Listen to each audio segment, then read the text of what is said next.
Chance to pay $0 for the rest of the year. Plus, get a chance to win free data, gas vouchers, $500 cash weekly, grocery vouchers, Fed tickets, and more. Switch over to Flow.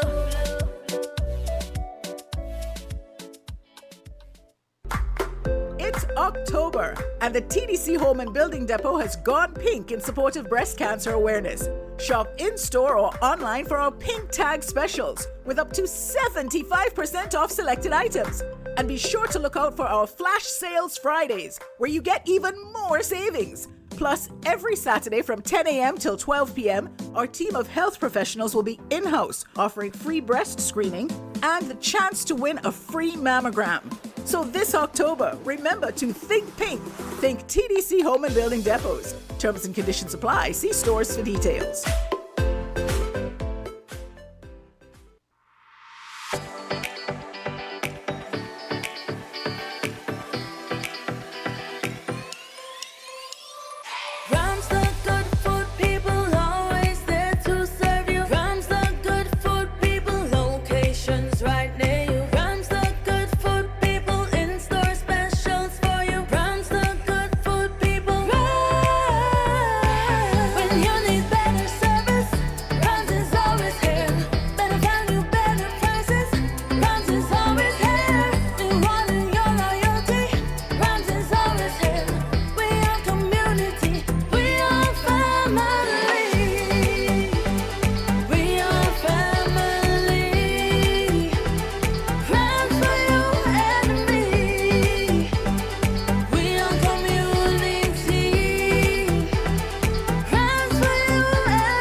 It's 3 minutes after 11 o'clock. Welcome to Voices. It's Financial Information Month 2023. And I've got two guests who, as part of the thrust for Financial Information Month, they'll be speaking to us for the next half an hour or so. It's Trevor Blake from the East Caribbean Securities Exchange and Grace Richardson. She's an entrepreneur. And we're going to be talking to them in maybe about 30 seconds. Let's get a word from the ECCB. It's Financial Information Month in the Eastern Caribbean Currency Union. Financial empowerment through education. If you don't know what that is, let me tell you all about it. Learn to spend wisely. Invest to grow your money. Business stability. Step up financially. Help build the region's economy. Work to financial security. Prosperity for all of we. FIM is for you and me. FIM is for everybody. So tell your friends and your whole family. Financial empowerment through education. Build yourself and the entire region. Learn to spend wisely. Invest to grow your money. Business stability. Step up financially. Financial Information Month. Financial empowerment through education. And we are back 5 minutes after 11 o'clock. Once again, we have the distinct honor of having two guests, Trevor Blake from the East Caribbean Securities Exchange and Grace Richardson, as part of the Financial Information Month Festival 2023 thrust that the central bank undertakes annually. October is Financial Information Month, as everyone knows. Good morning, my guest, Trevor, Grace. Good morning, Trevor. Jam stuff. Okay, so you guys are here to talk about, well, I know, Trevor, you're here to talk about the East Caribbean Securities Exchange, and we all know that the central bank has been a big part of the push to make investment a part of the financial culture here. So share with the public what the Eastern Caribbean Securities Exchange is and how it works. Okay, thank you, and good morning to all of your listeners. The Eastern Caribbean Securities Exchange is a securities market. And it's a market just like any other market that exists. It's a place where people come to exchange goods and services for money. So persons who have money to invest come to the market to buy securities, and people who need money offer their securities for sale on the marketplace. The ECSE was created back in October 2001. In fact, we had just last week on Thursday celebrated our 22nd anniversary. So we were launched on the 19th of October 2001. And what the central bank who promoted the development of the exchange sought to do was to provide a marketplace within the Eastern Caribbean Currency Union, so the 8 member countries of the currency union. You have one single focal point for raising debt, issuing securities, for investing. And the ECSE aims to be the medium of choice for wealth creation in the currency union. So we enable people to come and invest there so that they're able to build their wealth in order to be financially resilient. Securities, and when I say securities, I mean financial assets such as companies' shares, which we call equities, and bonds, both corporate and sovereign bonds. In the regional government securities market on the exchange, we operate a primary market that is a market where people issue securities for the very first time. So companies are able to issue shares that people are then able to buy through an auction process. Governments are able to issue treasury bills, treasury notes, and bonds. And again, investors are able to buy these through an auction process. Companies as well are able to issue corporate debt, whether they be bonds or commercial paper. And these are issued in the market by an auction process where people are able to go in and bid and are able to acquire these financial assets. And these in turn then generate a return for them. From debt securities, they get the interest over the period of the life of the instrument. And from equities, from shares in companies, they get dividends as the companies make profits and declare dividends. And they also get what we call capital gains, where as the company grows, makes profits, retains these profits, reinvests the profits in the company. The value of those shares grow over time for what we call capital gains. Okay. Now, if you're just joining us, it's 10 minutes after 11 o'clock. Financial Information Month is October. We have Trevor Blake. You just heard him there. He's from the East Caribbean Securities Exchange. And we also have Grace Richardson. She's an entrepreneur. We're going to be speaking to her and her Roku business very shortly. But Trevor, what does the regional securities market and the ECSE bring to the ECC region? Well, for the first time, it creates a seamless marketplace right across the currency union. So for the first time, persons, say, down in Grenada are able to invest in securities that are issued here in St. Kitts seamlessly. So there's no sort of barriers to investing across the currency union. They're able to buy securities just as if those securities were issued down in Grenada, and vice versa. Somebody in Antigua able to buy securities in St. Lucia, and right across the currency union, people could buy securities and invest. But semi stupid question. Are there any stocks, for example, say from any Barbados companies on the OECS or vice versa? Is there any kind of setup like that? Is that possible? It is possible, and in fact, we did have securities from Barbados, from Trinidad and Jamaica listed on the ECSE through a process called cross-listing. So companies that were already listed on the markets in Barbados, Trinidad, Jamaica. They were cross-listed on our market here in the ECSE, or on the ECSE. And similarly, companies from St. Kitts or the other OECS countries could cross-list on those markets as well. Currently, none have done that, but that is certainly possible. Okay.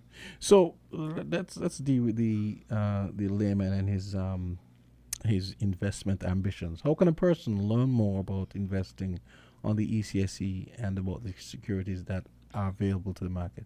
First place I would say to persons is to go to our website, www.ecseonline.com. And there's a wealth of information there, a literal treasure trove of information on our website that guides you through the process. It gives you the list of broker-dealers through which you are able to buy and sell securities. We have the securities that are listed on the market there. We have all of the information on the companies that are listed, on the governments that have securities listed. So you are able to go there. That is a sort of one-stop shop where you could go and get information on investing. Okay. So again, it's www.ecseonline.com. We also have our Facebook page, our Instagram account as well, where we post information on an ongoing basis, so that to enable persons to hear more about investing and lead them through the process of actually getting involved in investing. Okay. So, and I guess you would also find information on how to get started. I mean, from the very basics. Absolutely. The very first thing you do and everything. Absolutely. The first thing you do, you really go to one of our broker dealers, and we have a number of broker dealers across the currency union. Here in St. Kitts Nevis, we have both the St. Kitts Nevis Anguilla National Bank, their brokerage department. You could go there and talk to the staff there. There's Mrs. Crook and Miss Lewis in particular, who are registered representatives who have been trained and licensed to give financial advice and to facilitate persons investing on the market. We also have the Bank of Nevis, where the brokerage division as well, with a number of persons who are licensed and trained to give investment advice to facilitate persons actually making investments on the market. Okay, sounds good. Let me turn my attention to Grace Richardson for a bit. It's Financial Information Month. Yes, and I have and been... you run... Yes, go ahead. Well, I would like to say that this is not my first time dealing with Financial Information Month business, because I have been doing this for a number of years with the University of the West Indies. That was my contribution, and I was the right-hand person in the fair with Nigel Brown. But today, I am not representing the University of the West Indies. I'm actually representing my own company, which I'm a co-owner, called ROOCOO. That's why I'm here today. So tell us about Ruku. So Ruku has been in operation since 2012, flying under the radar. So mainly what we do is content creation, content development. And over the past 10 years or so, because I was not fully active in the business, because I was doing other work, UE and ECHO, I was not able to devote myself fully to this. But now we're out and we're expanding. So apart from doing websites and doing social media management, those kinds of things, we're going to start branching out into other areas. For example, animation. And not animation in terms of working on animations for other people, but doing our own animations. And when you branch out into areas like that, you're talking about wealth creation through developing intellectual property assets. Now, I don't know of any company in this region that has a full-scale business that deals with the development of a number of intellectual property assets, especially in terms of art. And that is the direction that we're taking. If you look at the success of companies like Disney, Sesame Street, and the spin-off, the Muppets. If you look at success of record companies and labels like YG Entertainment in South Korea, right? If you look at the success of the Pink Fang channel on YouTube, where the Baby Shark video itself now has 13 billion views, and it's reputed that the video itself, the person who made the video, right, he made $335 million just from the Baby Shark video. Wow. Right, and that's not the channel has a lot of videos, and the channel is live, right? So you can see that in the 21st century, there is a lot of potential of getting wealth from the creation of intellectual property assets, and that is the direction that we're going in.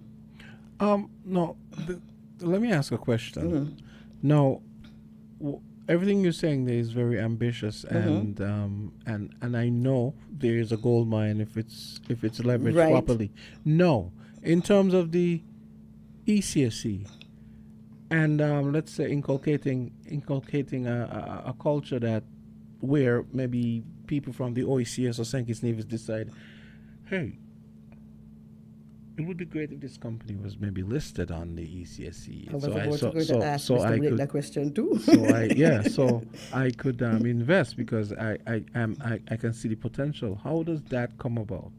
Yes, excellent question, and I was really intrigued by what Grace mentioned about her company Roku, because I think that is the sort of those are the sort of companies we need going into this new era.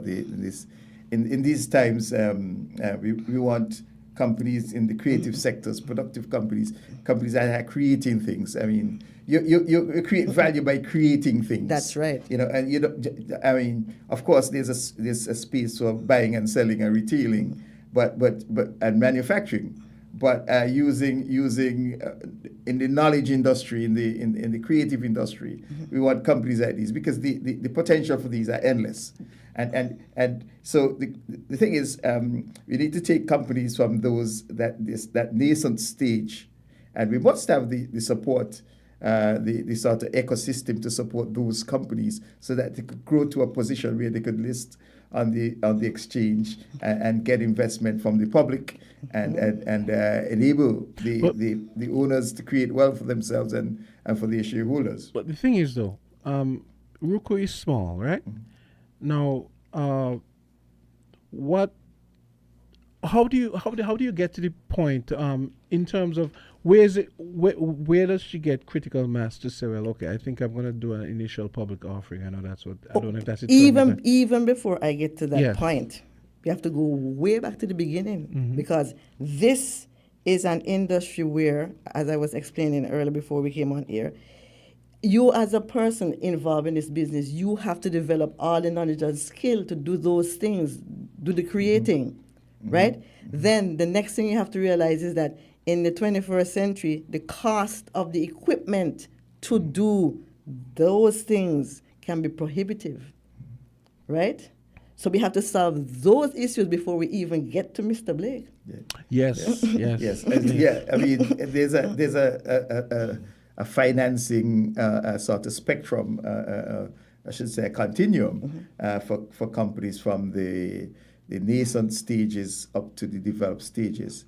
And public equity, which is what we deal in, we raise capital from the general public, is at the more advanced stages of development. So before you get to that, you need a sort of business incubator sort of arrangement where and it has to be from the state authorities. So the ministry, we have a Ministry of Creative Economy now.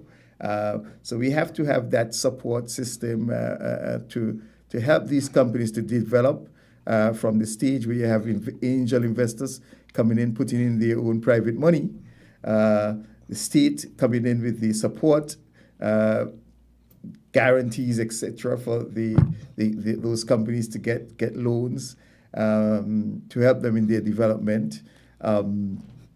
and for them to grow with all of the various externalities that they require in order to grow, whether it be tax concessions on the equipment, tax holidays. So in the initial stages, as they are growing, they don't have to worry with the Inland Revenue tax man. But things like that. But before you get to a place where you could actually be opened to public equity, you have to go through that development phase and become what we call a going concern. That's right. So then the general public could be exposed to that risk in terms of a listing and that IPO on the ECSE. That's very important. And we were talking about the fact that when you create such a mass of intellectual property, you should be able to have that valued and use that as a basis of getting more support, more financial support. Right? But I don't even know if in the whole of the CARICOM we have anything like that. Can I take, for example, if I'm doing my animations, of course I'm going to have the characters and their value, and I could probably do like merchandise based on the characters. Take Mickey Mouse. I mean, look at the character and what has been developed merchandise-wise from Mickey Mouse, right? So I can have that aspect. But what about actually leveraging the power of the value of the asset?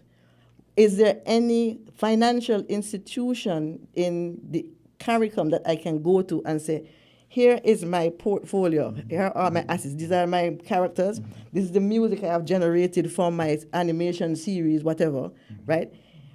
Can I have $1 million, please, based on this? Is there any financial institution right now in the CARICOM that's going to give me that money? And interest. Go ahead. Yeah, I mean, I don't know any right off the bat, but I think that's a role for your development finance institutions, your development banks, etc. Right. So they could see something like this, which is not a physical asset that you could say take a bank could take a charge on. Right. This is looking at the intellectual property Right. and valuing it Right. and being able to lend against that. I think that's a rule for the development institutions like a development But bank. if I can go on YouTube and say, look, my video has as much views as Baby Shark, that's something there. Right. So in this business you have to be able to put yourself out there. You can't depend on other institutions to put yourself out there. You have to physically go and find a medium that best suits your exposing what you do, and then use that and get mileage from that, and then show persons what you're doing, and also the analytics from it is very important to present the analytics from what you do. Yes. But Trevor, let me ask you, because this is going to dovetail with a question I'm going to ask depending on what you say. As far as you know, I don't know if you know of any media companies from the bigger markets like Barbados, Jamaica, Trinidad, who actually trade on their stock exchanges or ours? Absolutely. In Trinidad, you have things like Guardian Media. You have other media companies that are listed.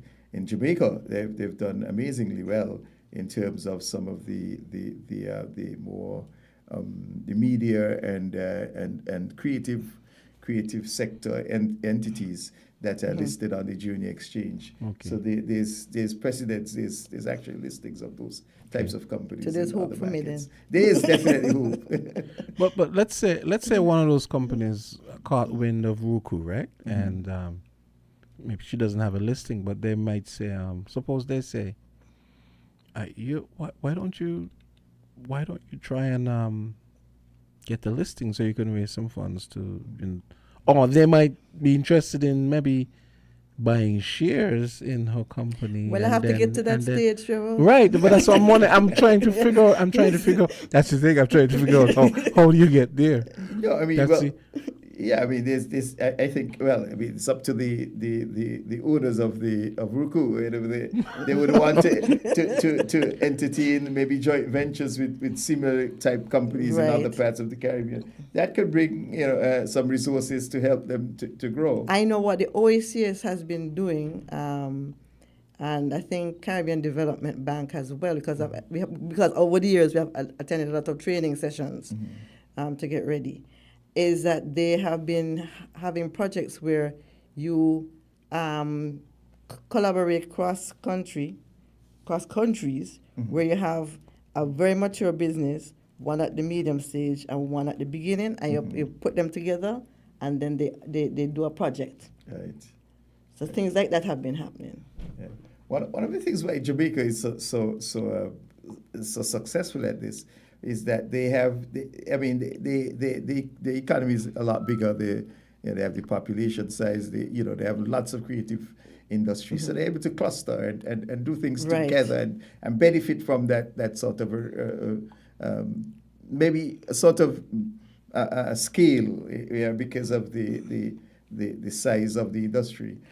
So they have a lot more going for them than say you would hear. Well, I mean, initially it might look like that, and that is good because you have support on the ground and you have like-minded persons and you feel the support.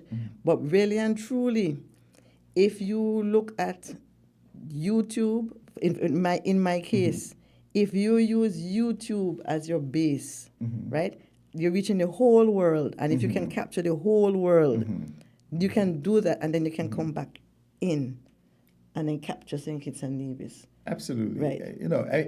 I think what I was trying to drive at is, in terms of the support, the ecosystem Right. that supports the industry. Yes.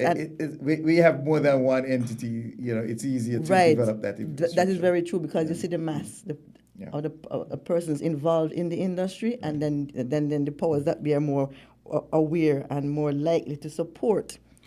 What I realize with this discourse is that the bridge from you, Grace, from Ruku to ECSE needs a lot more attention. Because first you need like angel investors, venture capitalists who are going to be enthused to invest in what you're doing. That's right. And then which will help you to get the critical mass where at some point you can say, hey, maybe I should do a listing on the ECSE and then take it from there. Absolutely. You have it precisely as it is. Right. You need those angel investors and the venture capitalists who will come on board and help grow the company to the level where you could then do an IPO, an initial public offering. And that provides the exit mechanism for those investors, those early investors, who are then able to realize a return on the investment. Right. Yeah. And of course, let's not leave the governments out of this, because they can do a much better job as far as making conditions conducive to the growth of these kinds of industries. Because let's face it, this kind of business that you're in, that I'm in as well, it's not the kind of thing that has traditionally been let's say supported in the best way that they could. Right, and it's not understood in terms of the fact that Exactly. you're not necessarily creating a job, but you're doing work. And a lot of the return on the work goes to an individual or a couple of individuals. So it's not, in the first instance, it's not creating a number of jobs. Right, so but later on it could, because if you branch out and you're a big successful entity and you're doing merchandising and whatever. Exactly. Right? But you have to get to that point. But the initial, especially with intellectual property, where you're collecting royalties, the royalties are going to individuals, and that's money coming in. So that's a good reason why we should be looking at these things. Yes. The money is coming in. And that helps the bigger picture. Right. Right.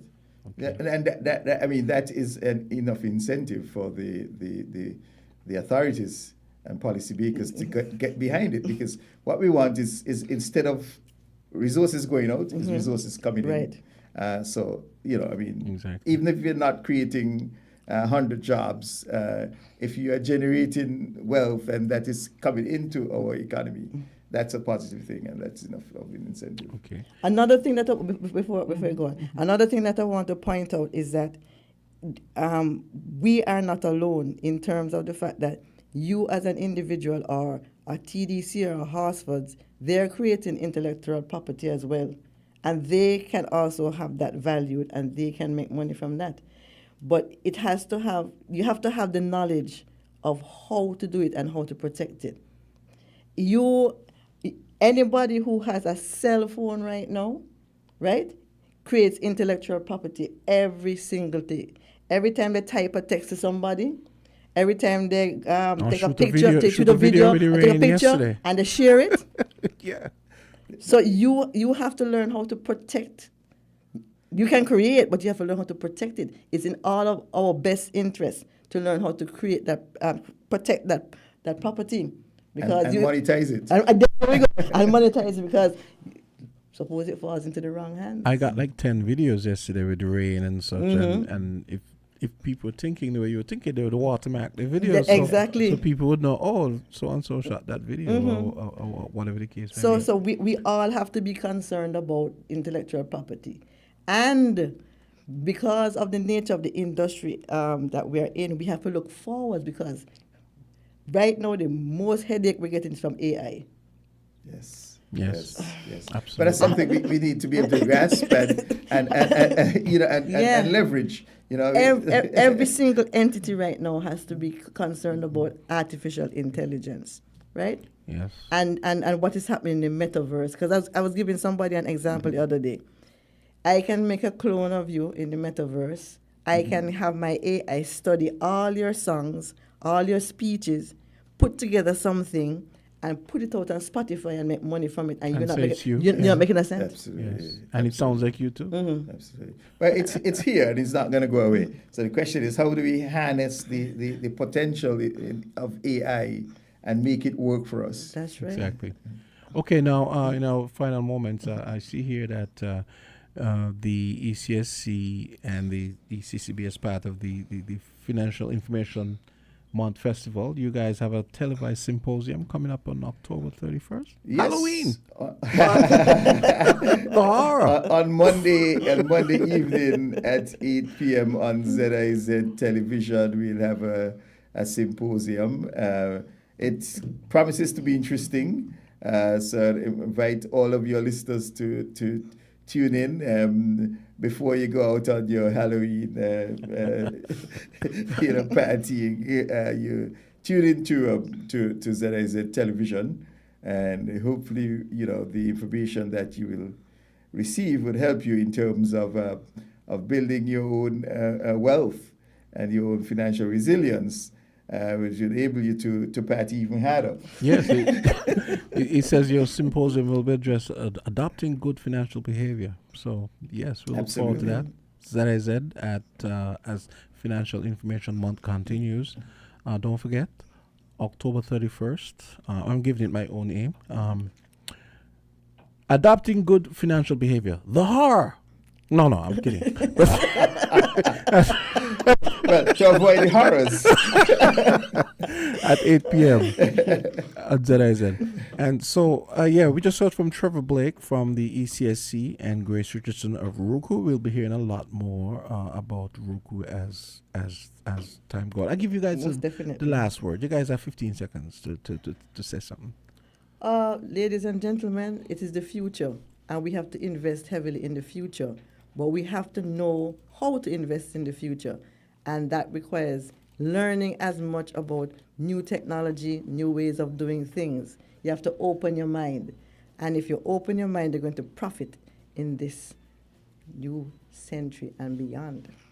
There you go. Trevor.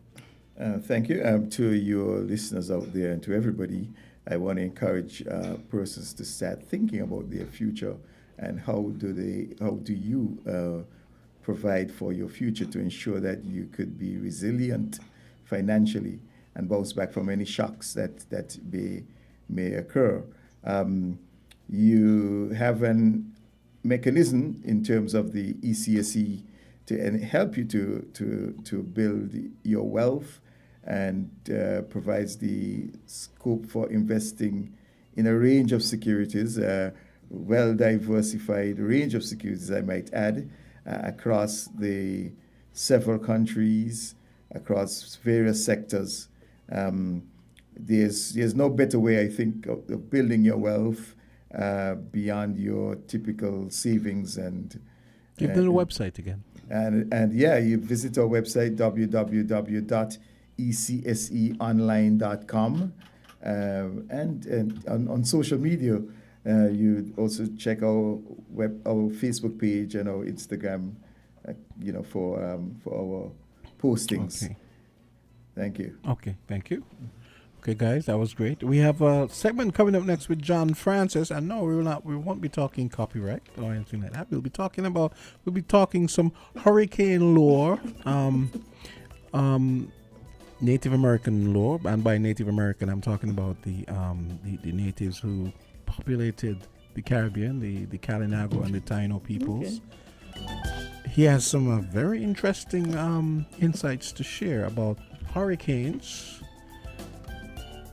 vis-a-vis the Indians, not the Indians, the Kalinago and the Taino people, and the importance of St. Kitts in the whole Caribbean vis-a-vis the Native Americans. That's coming up next with John Francis.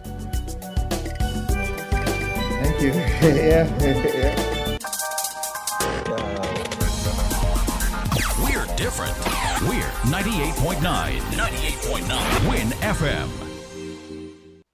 Campari, grapefruit, easy fi win. Brother, he no hard it, easy fi win. Campari, in a cup, easy fi win. Brother, he no hard it, easy fi win. Add the Campari with the grapefruit soda. That easy, bitter had the pre. Simple mixer, easy 1 drink. Campari, grapefruit, that easy fi win. Fi mix a Campari grapefruit, add 1 part Campari to 3 parts grapefruit soda. Drink at the bar, on the beach, or when a girl reach. Must be 18 years or older to drink. Drink responsibly. Are you ready for the summer? Need a plan like no other. Stay connected when you're on the go. Sign up for internet and get 1 month free, plus a chance to pay $0 for the rest of the year. Plus, get a chance to win free data, gas vouchers, $500 cash weekly, grocery vouchers, Fed tickets, and more. Switch over to Flow.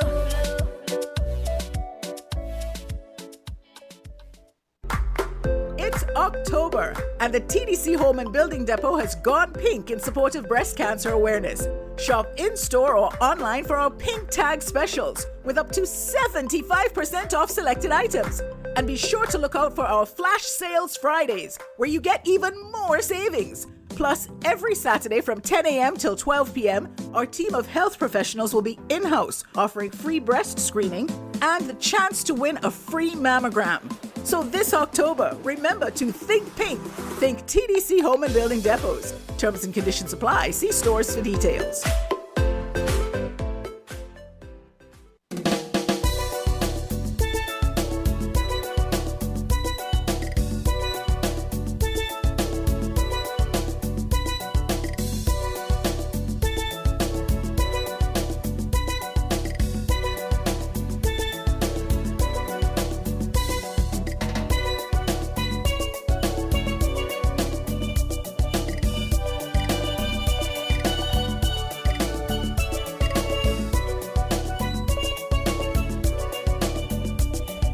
And we are here with John Francis, and he will not be wearing his music hat today. He will be wearing his historian hat and his hobby hat. Hobby hat. So, good morning, sir. Good morning, Mr. Woodley. Yes.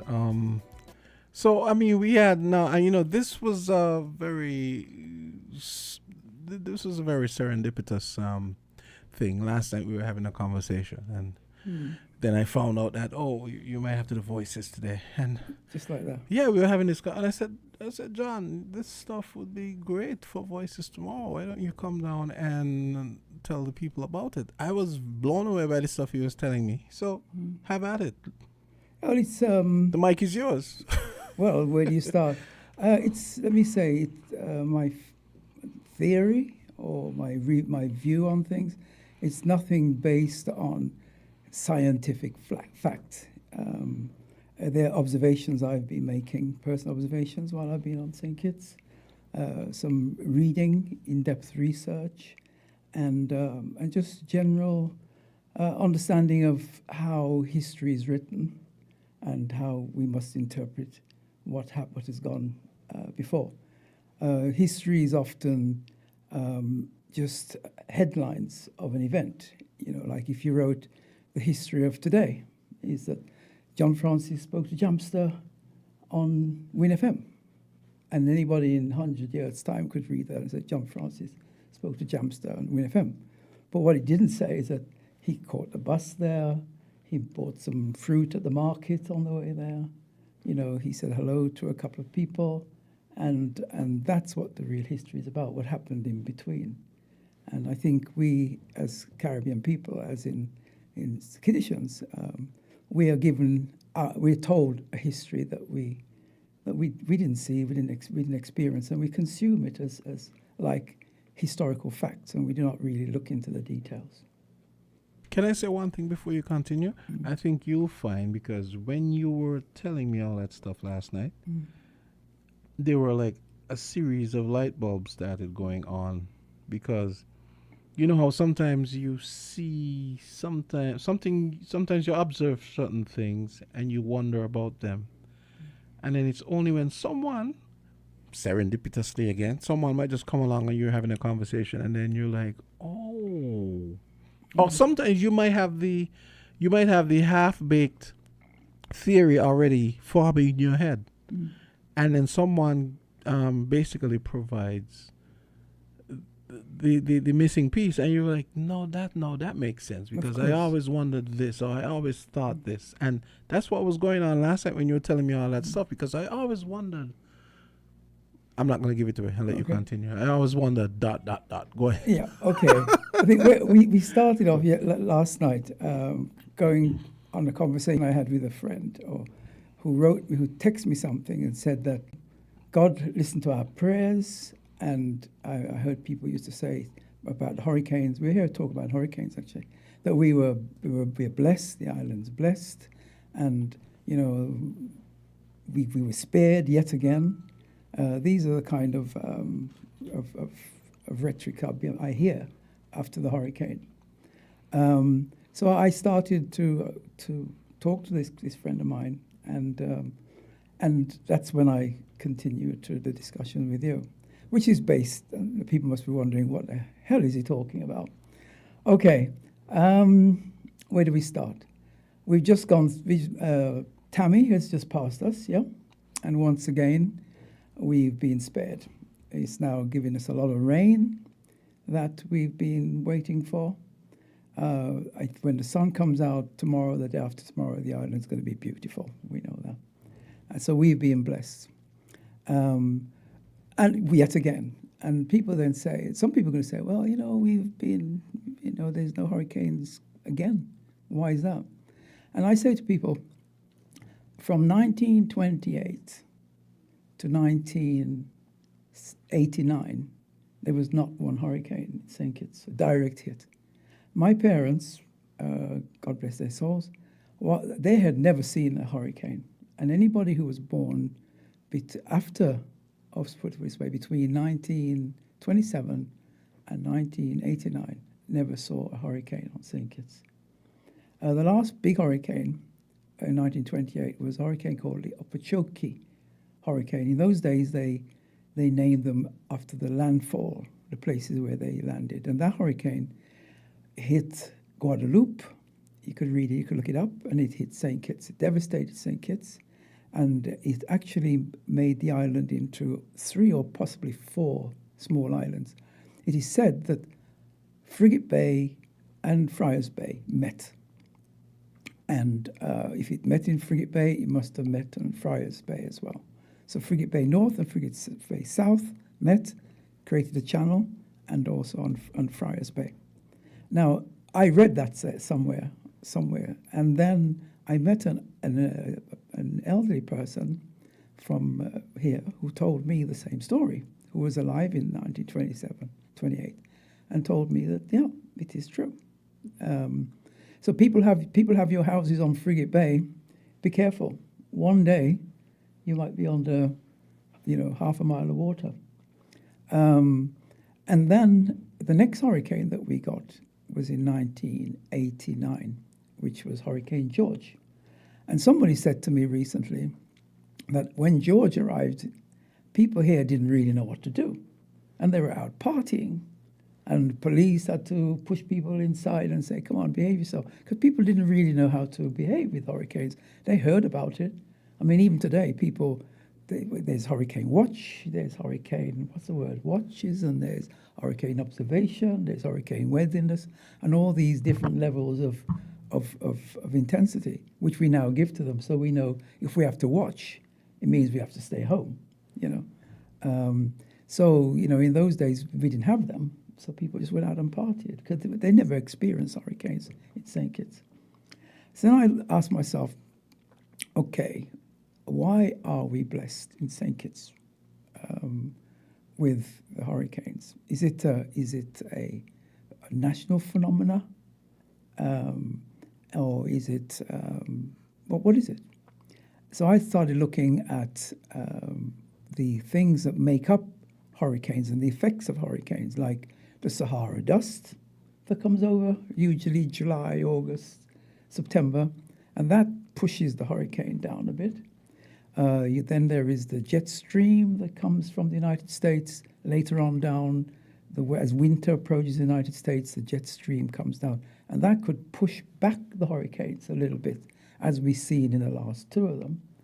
Or it could be the temperature of the water as it approaches, as we see now. The temperature of the water is like 30 degrees centigrade.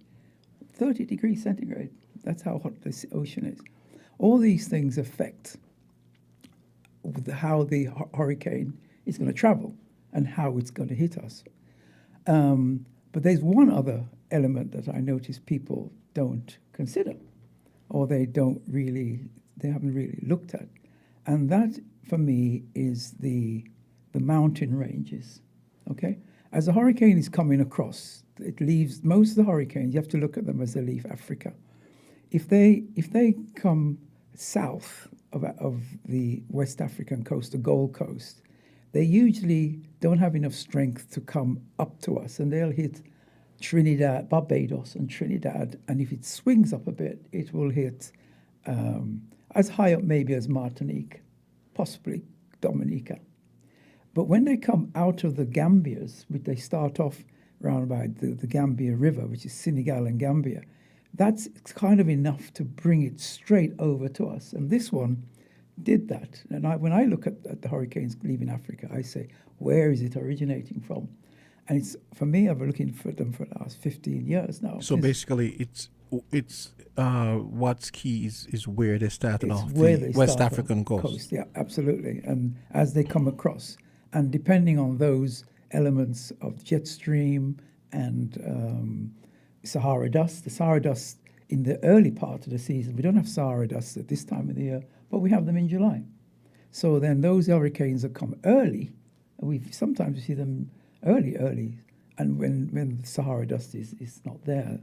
And in this season, they started pretty late because the Sahara dust stood around for quite a while. Anyway, as they come in across from the West Africa and building strength, this one was coming straight, and I thought, yeah, it's gonna come for us. And then meaning Tammy or meaning the previous Tammy one? Oh, Tammy, yeah, okay. Yeah, Tammy's coming for us because it sort of left Senegal as a small storm and came across. And then I believe, just my personal opinion, that the mountains have a lot to do with how the trajectory is going to go. Now, as you've noticed, as they come across, they do a kind of a left hook, yeah, going up. Because they come west, they hook up and go north. And that's because of the jet stream coming down from the United States. All right. Now, depending on the strength of the hurricane, if it's started off and developed pretty big, so let's talk about category sizes for categories for sizes. It's like a category 1, which is, that's 100 miles an hour. As they're coming across, it's going to tend to swing up north, all right? But the hurricane is trying to get its way into the Caribbean basin where the water is warm. It's trying to get there. It's trying to get strength. So as it's coming across, if it's coming towards us at our latitude, it first hits the islands of Martinique, which have high mountains. Then Dominica, that other also has high mountains. And then it will go to Guadeloupe. And then after Guadeloupe, as you see, as this one did, you remember, it was coming up and they said Guadeloupe or Antigua. And when I looked at it, I thought, okay, it's going to go north and it's going to miss us because the rest of the mountains, beg your pardon, yes, destroy the flow. Let's get rid of this. Yeah, the rest of the mountains coming up north, you've got from there Montserrat, which is pretty high mountain. Yeah. And then it's in the name. Then you have Nevis, mountain, which is there. Yeah. And then after that, you got Nevis. We have South Peninsula with us. You have the ridges of the mountains of St. Kitts, going up to Mount Liamuga. And then, so the hurricane is sort of coming across and it has to decide what it's going to do. Is it going to go right or is it going to go left? But here's my pushback on that, though, with the mountains. Mm. Wouldn't you say,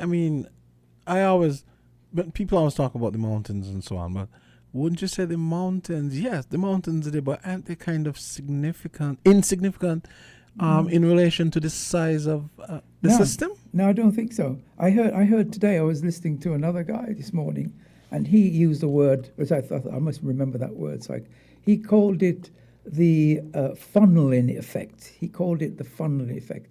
The mountains create a funneling effect of the pressure. Because hurricanes is pressure, you remember that?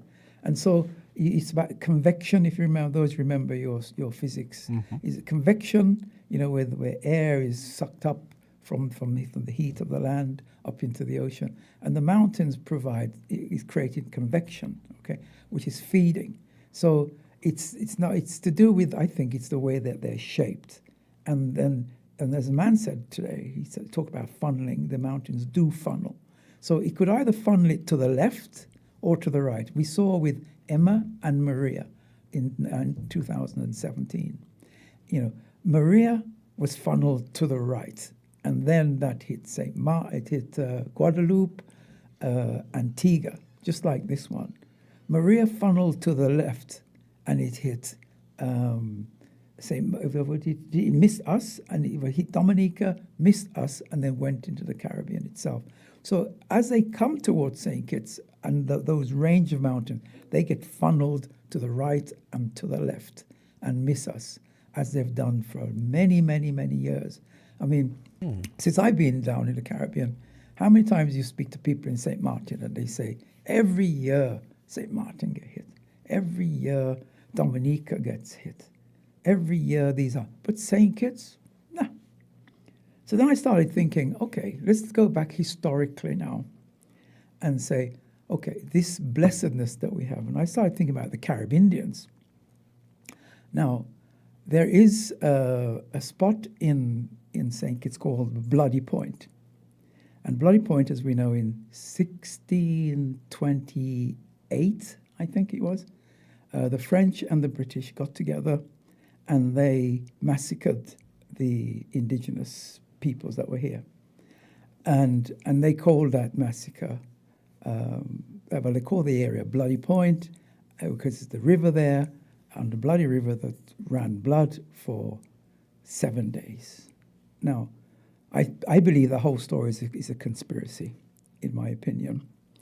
The whole Bloody Point story that we've told with Barbie and the chief and with Thomas Warner and that I believe it's almost like reading CNN today. You can't really believe all that you hear on CNN or in any modern media, and that's the history that we've got. I think what happened in 1628 was that it was the end of something that was going on for a long time. The Caribbean Indians were living in the region. St. Kitts was the center of the Caribbean, the Kilinago people. Now, if you look at the region from the bird's eye view down, we usually look at the map two-dimensional, flat. If you look above, St. Kitts is the center of this region, And I've always noticed that, yes. It's a center, total center. And they knew that. Thomas Warner and all those people, the pirates who came here, they knew that if you're in St. Kitts, from here you can go anywhere. And the Caribbean Indians, they knew that as well. And they lived here, as Brimstone Hill has got proof of that, for at least 2,000 years before Christ. Now, 2,000 years before Christ, the Egyptians were running around, the Aztec people were running around, there were people in China, and there were also people living on St. Kitts and Nevis, these Caribbean Indians. So they must have seen these hurricanes every year, and they must be, they pass information on to each other. And they would have had enough time to form patterns. To form patterns and to understand what's going on. Absolutely. Or suss out patterns, rather. Yeah. What we've done, what do we know? We hardly know anything. Most of our people were slaves, and we didn't have information. We didn't live very long anyway. We didn't pass along traditions. But of course, the Caribbean Indians, they did. And so it's not surprising that St. Kitts is called St. Christopher.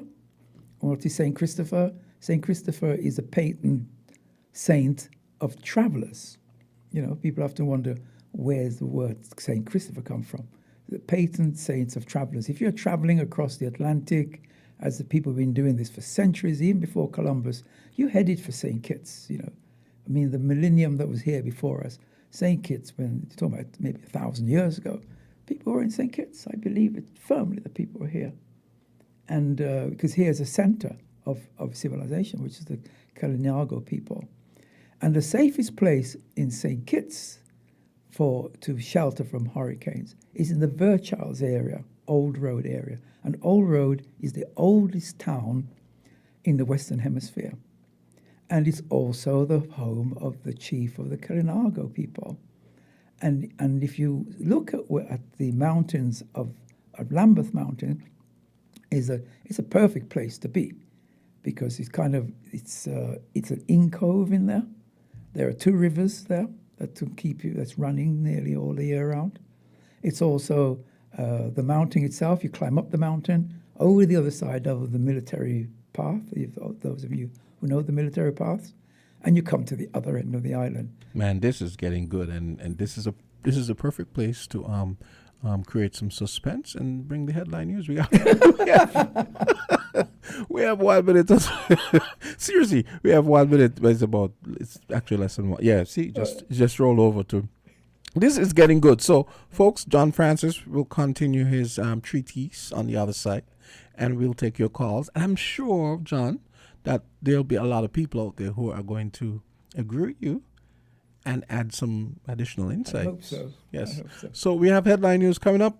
John Francis will be coming back for the second half of Voices, and we'll take your calls as well. We're different. We're 98.9. 98.9. Win FM. We now bring you the headline news. The headline news is brought to you by Caribbean Alliance, KDP Enterprises, The Grange, and Carib Brewery.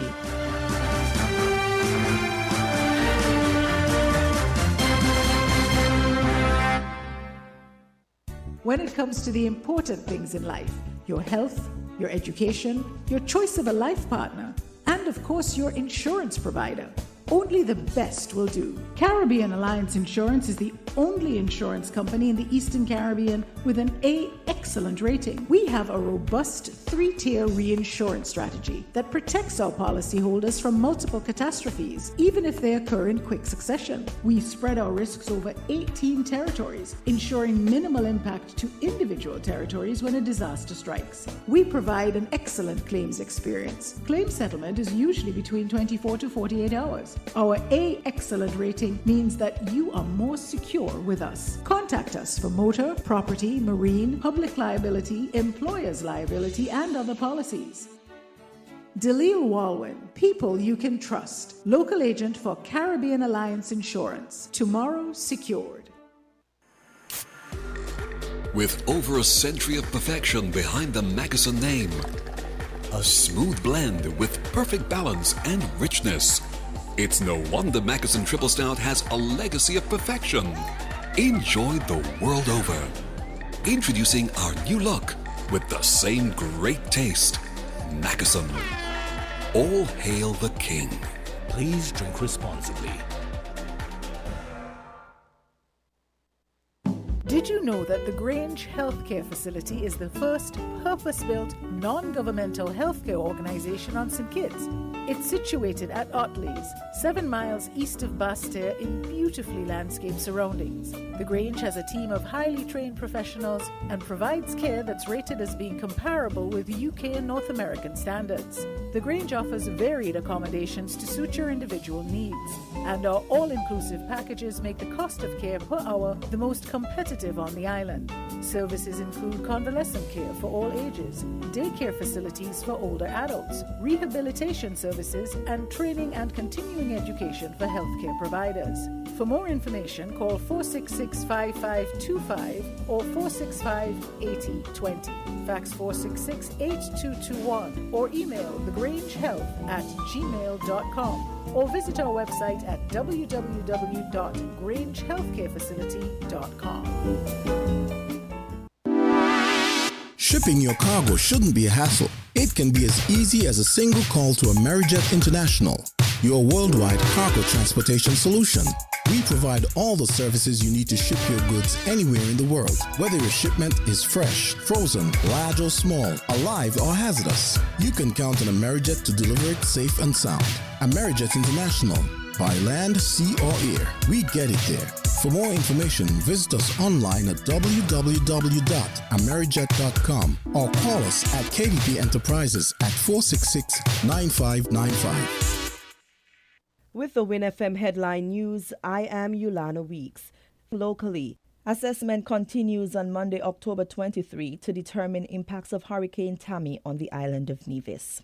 St. Kitts and Nevis is less than 2 weeks away from welcoming additional air services. CARFA encourages the inclusion of health in sustainable tourism framework. The details and more straight ahead.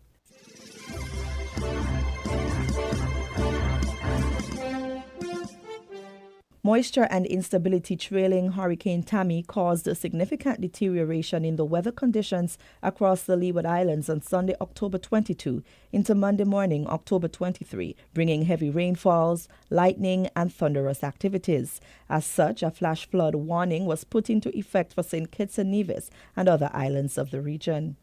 The island of Nevis in particular experienced moderate to heavy showers that led to severe flooding in low-lying areas and significant overflow of waterways. Utility services were also affected. Due to an earth fault, customers of the Charlestown 1 feeder and the Cotton Ground feeder were left without power for hours, while the team at the Nevis Electricity Company rectified the issue. The Nevis Water Department, on the other hand, turned off water in the Gingerland area to prevent damage to its pipelines. Widely circulated videos showed the extent of flooding in and around Charlestown, overflow of the historic Bath Stream and Nisbet Settlement Bridge, amongst many other areas around the island. Ryan Dyer, director at the Nevis Disaster Management Department, engaged in an early morning dialogue with Win FM, where he gave an overview of the weather conditions and impacts on Nevis. We have experienced some washout in some areas around the island where the road construction are ongoing. we have blocked off those areas to motorists and pedestrians, and we ask persons as they go about today to be mindful of the wet road conditions. Some puddling may have occurred on some of the roadways, and they should be mindful of the pedestrians who are walking when they're driving as well. Braking action would be impacted, so persons should drive with duty and attention as they progress through today. There were some reports of flooding issues in some low-lying areas, and some yards were reported as being flooded. So the assessment is continuing today, and we will put the figures together to ensure that we reflect accurately the impact of Hurricane Tammy on the island of Nevis. Based on the weather forecast and information from the Met Office, gradual improvement in the weather is expected as the day progresses. However, schools on Nevis remained closed on Monday, October 23, acting upon advice of the Nevis Island Administration in collaboration with the Ministry and Department of Education. Students and teachers were encouraged to interact virtually.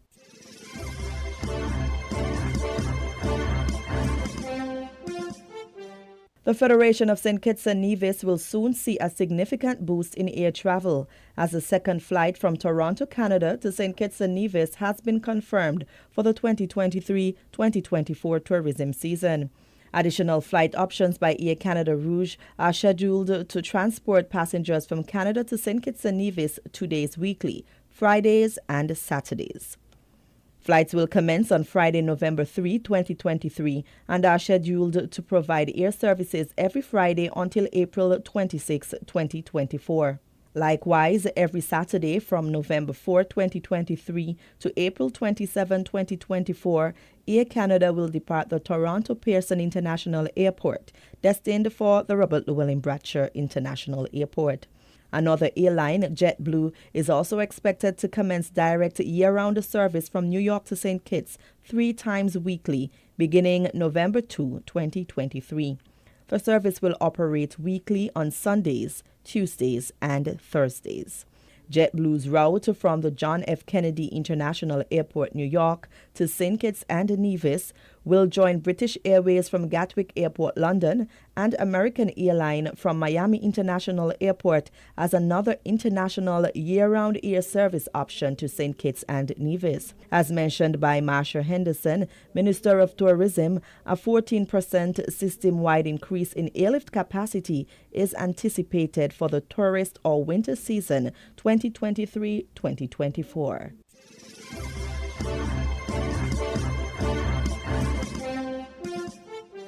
Tourism experiences can have health advantages for individuals and countries, notwithstanding that there are also health risks related to tourism and international travel. At the Caribbean Tourism Organization State of the Industry Conference 2023, St. Kitts and Nevis and other Caribbean nations were encouraged to manage risks so as to mitigate widespread health consequences. Dr. Lisa Indar, Director of Surveillance, Disease Prevention and Control Division at the Caribbean Public Health Agency, CAFA, discussed with tourism stakeholders the status of disease trends in the Caribbean, its impact on sustainable tourism, and measures that could be implemented to improve sustainable tourism. We're the most tourism dependent in the region. COVID-19 demonstrated what we knew already, that health is important for tourism. COVID-19 devastated our tourism product. We want to ensure a healthier, safer tourism product that we are serving and that we are servicing. To do that, you have to include health and tourism, but it has to be, advocated at the highest level, the ministerial and the policy level, to include health and tourism.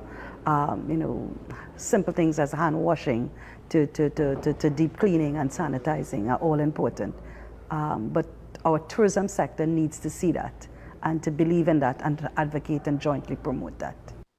Dr. Indar warned that people shouldn't become too complacent following a health outbreak.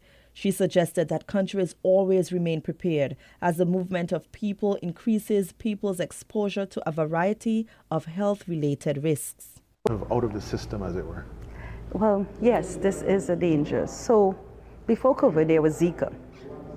And there was a lot of interest in putting health and tourism and in reporting and prevention measures. And then Zika went, and the interest went, and it all dwindled down. And we are seeing that right now. Visitors don't want to know about illnesses. The hoteliers are mainly interested in getting arrivals. But take, for instance, if you do have outbreaks and someone goes back and sue you. We have had situations where hotels are sued millions of dollars. One outbreak in a country may result in big lawsuits. We have to prevent that. What about new illnesses? We have had epidemics of pandemic proportions in less than 5 years. We had Zika, chikungunya, and COVID-19. Before this, the last... In St. Kitts and Nevis currently, health officials are monitoring the mosquito-borne disease dengue. It was proven in recent weeks that persons in the Federation have been sickened with the disease. Other countries of the Caribbean have also reported increased cases of dengue, forcing fogging operations and heightened surveillance of disease trends. We think about that. So, and the way how the trend is going with climate change and all of that, it has already been predicted that something else is on the rise. You're going to see some rapid spread of some viral outbreak. So we have to be prepared. Tourism sector.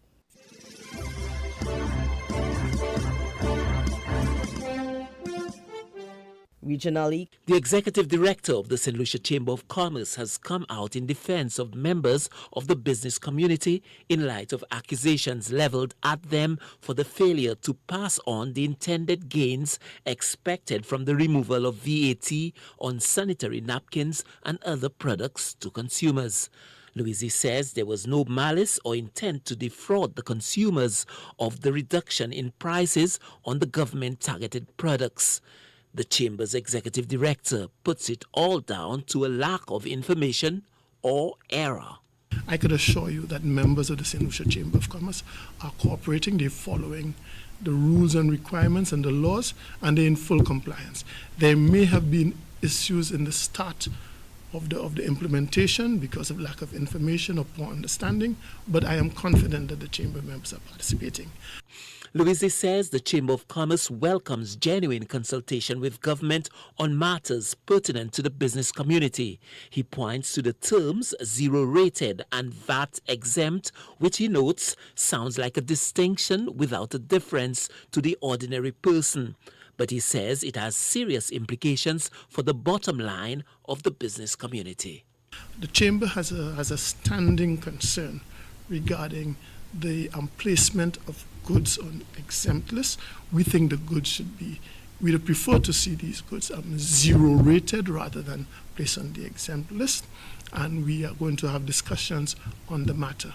We think that when the government has policy intentions that are noble, the business community will support. We understand some of the reasons why, and so they do, some of the policies are what they are, and we work with the government to make sure they are implemented smoothly. When goods are zero rated, there's a VAT rate that is zero, and you could claim back the VAT you have paid on these items. When it is exempt, you cannot claim back, so it is just a cost on your goods. And so, again, the rules specify how these are dealt with, and so we hope to have further discussions on the matter. The executive director of the Chamber of Commerce says he welcomes the government's flexibility in delaying the implementation of the 2.5 health and security levy on services.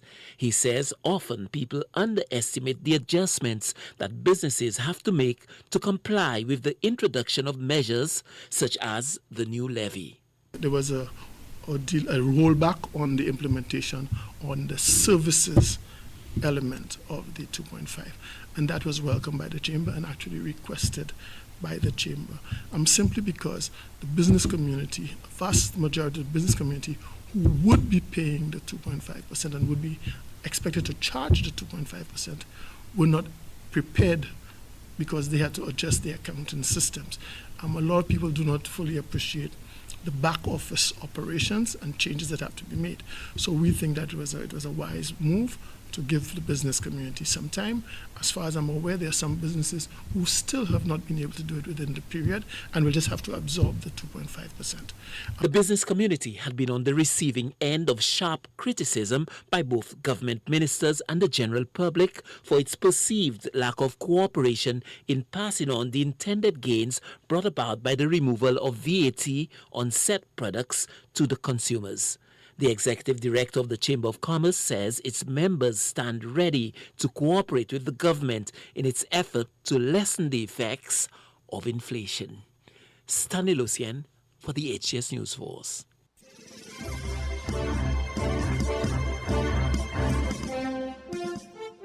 Internationally, this is Danielle Yawowiecka with the BBC News. Hello. Israel has kept up its intensified bombardment of the Gaza Strip, with dozens of the latest strikes in the south of the territory. Hamas says the bombardment has killed more than 5,000 people. Attacks by Hamas on Israel earlier this month killed more than 1,400. More details from our international correspondent, Lise Doucette.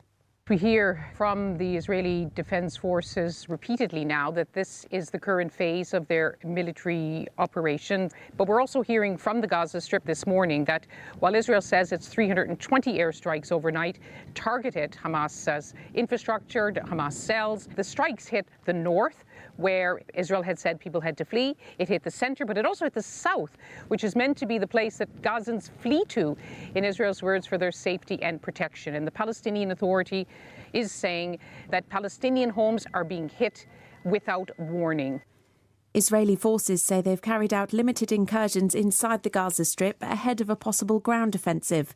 An army spokesman said one soldier was killed by an anti-tank missile fired by Hamas. The raids are also aimed at gaining information on the whereabouts of the more than 200 hostages being held in Gaza. The head of the main UN agency helping Palestinians in Gaza says hundreds of truckloads of aid are needed every day rather than the few dozens which have been allowed in so far. Thomas White said there was only 3 days' supply of fuel left for hospitals, water desalination plants and bakeries. More details from the BBC's Rushdie Abu Alouf. This is the largest medical centre that now serving 2/3 of the population. They are struggling to cope with the situation. They have very little life-saving kits. They are trying to manage what they have of very small amount of fuel that has been received by the UN yesterday. This hospital is not only overwhelmed by people who got injured, but by hundreds of families who are taking this hospital as refuge. In other news, the Supreme Court in Nigeria has begun hearing a challenge to President Bola Tinubu's election victory earlier this year. Two of the main opposition candidates, Atiku Abubakar and Peter Obi, have asked the court to overturn the judgment of a lower court which upheld the original result. Here's Chris Iwoko.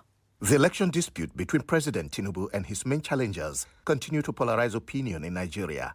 Atiku Abubakar says he has new evidence relating to Mr. Tinubu's educational qualifications. He says the certificate presented to the election authorities differed from the one purportedly issued by the Chicago State University.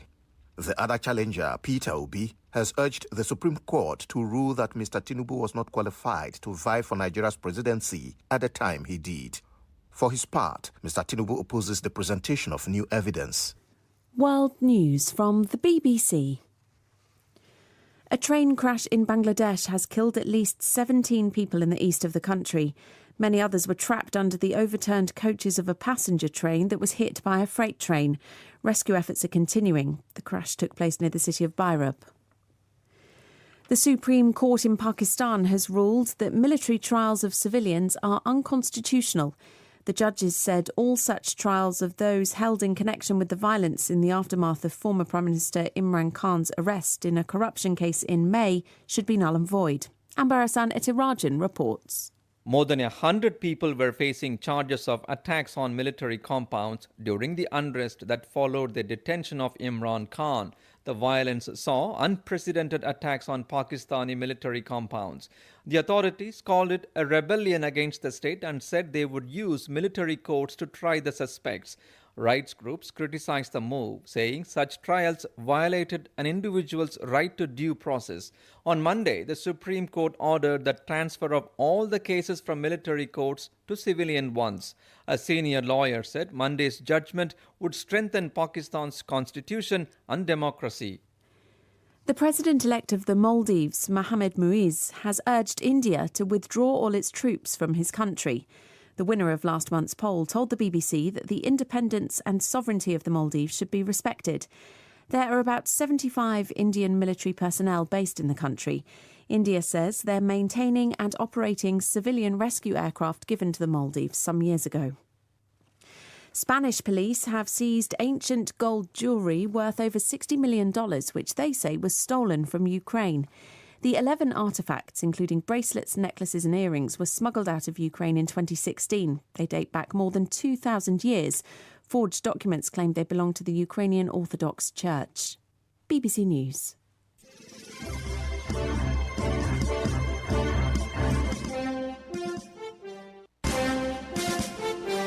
That was the WINNFM Headline News. The Headline News was brought to you by Caribbean Alliance, KDP Enterprises, The Grange, and Caribbean.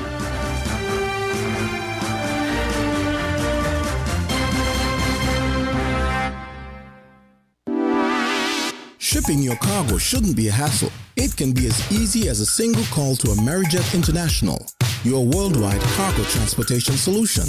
We provide all the services you need to ship your goods anywhere in the world, whether your shipment is fresh, frozen, large or small, alive or hazardous. You can count on Amerijet to deliver it safe and sound. Amerijet International, by land, sea or air, we get it there.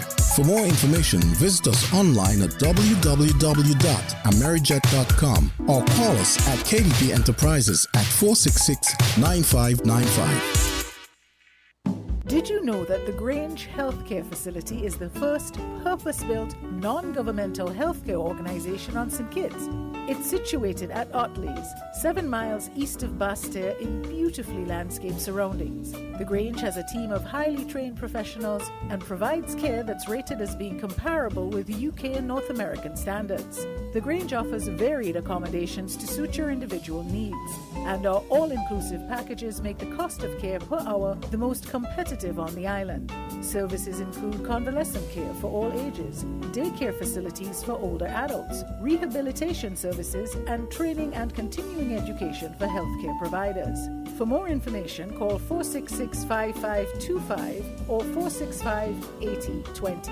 Fax 466-8221 or email thegrangehealth@gmail.com or visit our website at www.grangehealthcarefacility.com.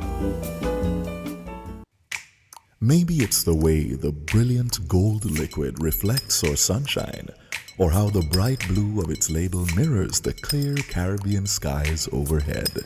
Maybe it's the fresh, crisp taste of this beastly cold beer on a scorching hot day. Maybe it's even the way it brings us all together. But one thing is for sure, Carib is very much a part of who we are wherever we're from in the Caribbean. Carib, it's the way we play. Drink responsibly. When it comes to the important things in life, your health, your education, your choice of a life partner, and of course your insurance provider, only the best will do. Caribbean Alliance Insurance is the only insurance company in the Eastern Caribbean with an A excellent rating. We have a robust 3-tier reinsurance strategy that protects our policyholders from multiple catastrophes, even if they occur in quick succession. We spread our risks over 18 territories, ensuring minimal impact to individual territories when a disaster strikes. We provide an excellent claims experience. Claim settlement is usually between 24 to 48 hours. Our A excellent rating means that you are more secure with us. Contact us for motor, property, marine, public liability, employer's liability, and other policies. Delisle Walwyn, people you can trust. Local agent for Caribbean Alliance Insurance. Tomorrow secured. Found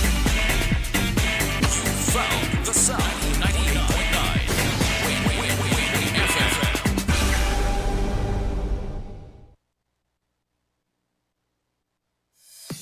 Did you really think cybersecurity was just not for you?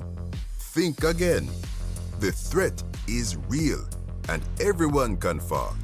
It's time to get ready and protect your business. At Cable and Wireless Business, we are the top local partner with global cybersecurity expertise. Cybercrime will not stop us. Visit stopthenextattack.com for more.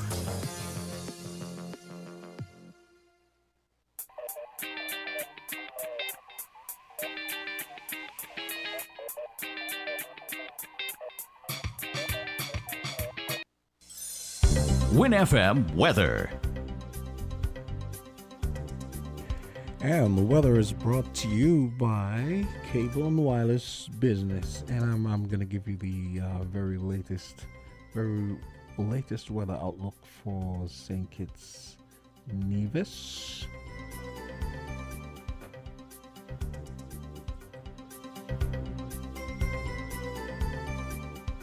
And this forecast is valid up until 8 a.m. tomorrow, Tuesday. So we have an environment that's conducive at the moment to more shower and thunderstorm activity across the area during the next 24 hours. And earlier we had announced that a flash flood watch remained in effect until midday today. So we'll assume that will be in effect until we're told otherwise. So today's weather is mostly cloudy skies with showers and a 70% or high chance of thunderstorms developing. Tonight, partly cloudy to cloudy skies with a 60% or moderate chance of showers and a slight chance of thunderstorms mainly after midnight. Winds south at 15 to 28 kilometers per hour or 9 to 17 miles per hour with lighter spells overnight. Seas 1.2 to 1.8 meters or 4 to 6 feet, and small craft operators should continue to exercise caution. Sunset today will be at 5:44 p.m.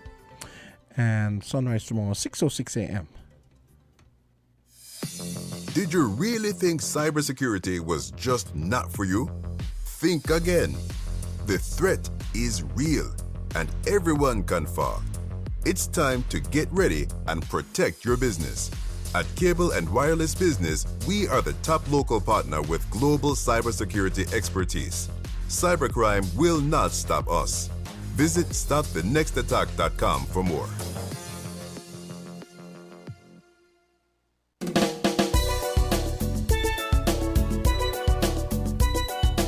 Are you ready to transform your bedroom into a haven of dreamy comfort and affordable luxury? Well, get ready, because Horswood's Furniture and Appliances and Ashley Furniture Home Store Bedroom Set Sales Event is here. We believe that your bedroom should be your sanctuary, and we're making it easier than ever to make that dream a reality. During the entire month of October only, get 20% off all cash purchases on a wide range of exquisite bedroom sets. Hurry in today to Horswood's Furniture and Appliances and Ashley Furniture Home Store and let us help you create the bedroom of your dreams. Don't miss out on this incredible dreamy comfort, affordable luxury bedroom set sales event and get 20% off all cash purchases, putting comfort and luxury within your reach. Remember, at Horswood's Furniture and Appliances and Ashley Furniture Home Store, we make dreams a reality. Don't wait. This event won't last forever. Visit us now. Terms and conditions apply.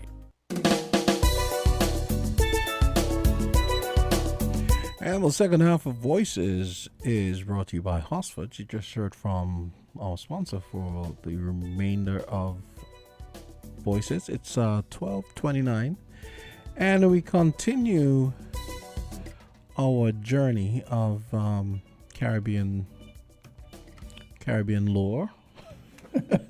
I guess you could say Caribbean. What would you call it? I would call them the indigenous people's culture. Okay. Mm. So you remember where you left off? We built it to a nice pitch For the nice two people, crescendo, and then the two people who's listening. yeah, for the two people listening, yeah. Sorry, WINN-FM. Sorry, WINN-FM. No, but Tony always used to say that. Tony used to say, all 11 people listening. So I guess it's substantially less now. Because they're 22 there. So you had gotten to the bit, I remember, where you were talking about that area in the Old Road / Lambert's area, the mountain where you were saying that you thought that area, especially the mountain area there, was Pretty safe. Perfect, yes. Pretty safe. Yeah, it's very. It's if you look around the whole island, and you could see, well, where will you hide?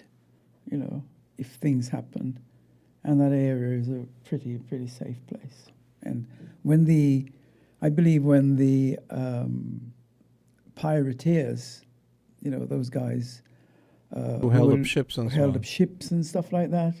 You know, okay, let's go back. In 1492, Columbus sailed the ocean blue. That's right. And he arrived here by 1493. Didn't stay, but he looked over and he called St. Kitts. He said St. Kitts reminded him of our Mary bearing our Lord Jesus. Oh, yeah. And when I was a kid growing up, I heard that, and I was like, bearing. What does it mean, bearing? Was he carrying Jesus? Was she carrying Jesus on her arm or something? And I could never work it out. And then I remember I could see, if you go around the eastern side on a clear day, and you look up at the mountain, the peak, from Sadler's, from about Bellevue down to Parsons, and you look up on the mountain, and when it's a clear day and there is no clouds, the silhouette of the mountain looks like a pregnant lady lying on her stomach. If you ever have a good look, those of you who are artistic, try it next time. It looks like a silhouette of a lady lying flat, and she's pregnant. And I think that Columbus, when he went round the island, because he must have gone around and circumnavigated the island to make his report, he must have. That's why I think he remembered St. Kitts, because when you go around the island, the most fascinating part of the geology of the place is the Black Rocks area. And so he must have remembered, whether he wrote it wrote it after or at the time, he must have seen that silhouette and wrote down, oh, it looks like a pregnant lady. But of course he can't write a pregnant lady. So he wrote, it looks like Mary bearing our Lord Jesus Christ, you know. And I think so. He saw the island from off the coast, so we know he didn't come here. So the Indians, they didn't live on that side of the island. I said I think they lived in really in the I don't think they were in the so they lived on the leeward side as opposed to of course. We Black Rocks and Sadler's pasture and all down there. It's pretty rough, except when you get down to Dieppe Bay. And we know that the French were hanging around there, the French pirates were hanging around there, trying to get the booty from the Dutch or whoever was handling Statia and Sabre. And so the pirates that were coming to the Caribbean. And St. Martin, I guess. St. Martin, from about 1500. If it took Columbus 8 years to organize, or the Spanish 8 years to organize themselves, by about 1500, they were coming to St. Kitts. And so if you go around the island, there are a lot of few safe places. You know, you could be in the peninsula, and nobody. I mean, to get across the other end of the island is really difficult. You know, today it's okay, but we know things overgrow very quickly here. You know, the passages were not there, so it was possible for pirates to hang around here, and I think they did. They made friends with the Carib Indians down in Old Road, because we know that they settled there.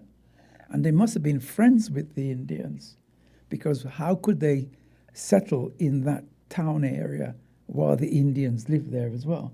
And they lived there for 120 years, because it wasn't until 1623 that Thomas Warner organized what was going on. And my feeling is that there were a lot of activity at St. Kitts for 100 years, which is on. If you go and search your history books, I'd love somebody to give me a document of things that happened in St. Kitts in the 1500s. I think there's one important thing happened in the 1500s was that there was a ship that came to Nevis to look for. They were on the way to the Virginias, to the sugar to the tobacco plantations, and they ended up in Nevis in the 1500s. There were also the Jewish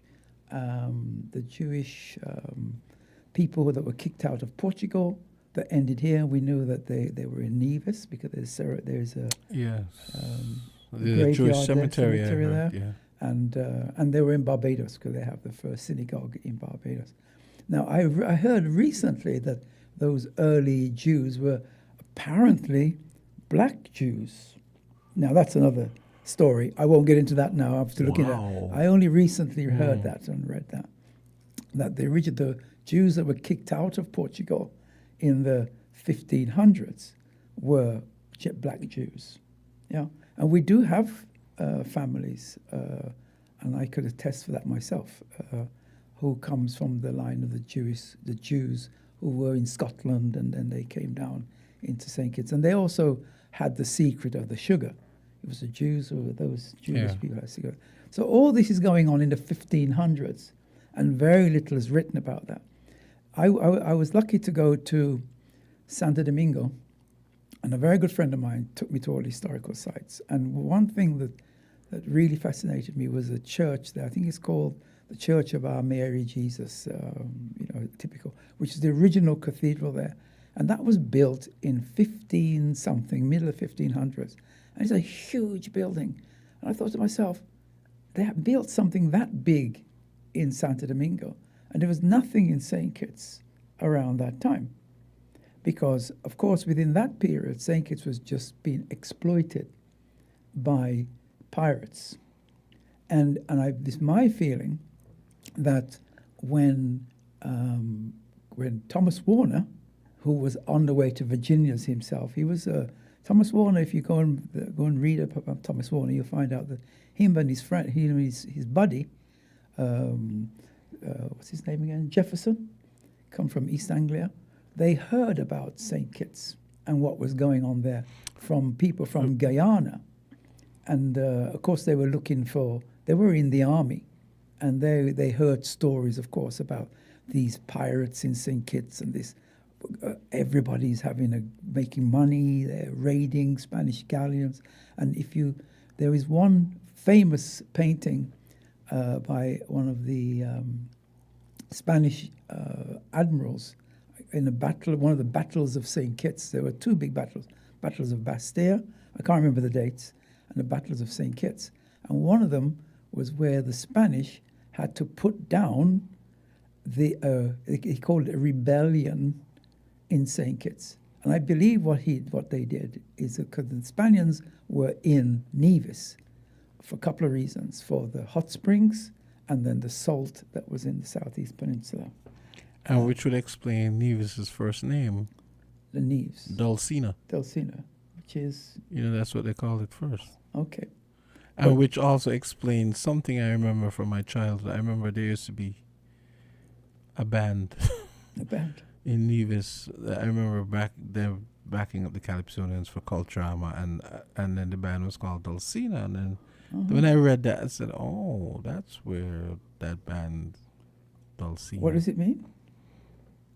Well, based on my limited Latin, Dulcina has something to do with sweet or dolce, like dolce in Italian means sweet or nice, or I'll look it up as you speak.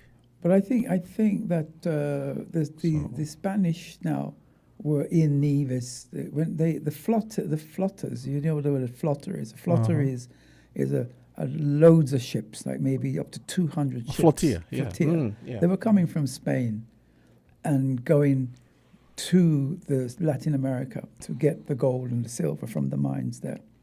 And they will they headed to St. Kitts. You want to take a call first, or you want to finish your thought? Let me just finish all. Okay. I'll take this one. Okay, caller. He's going to finish his thought, and there's some more good stuff to come about the natives and so on. We're going to get there. Yeah. Then okay, I'll try and wrap it up.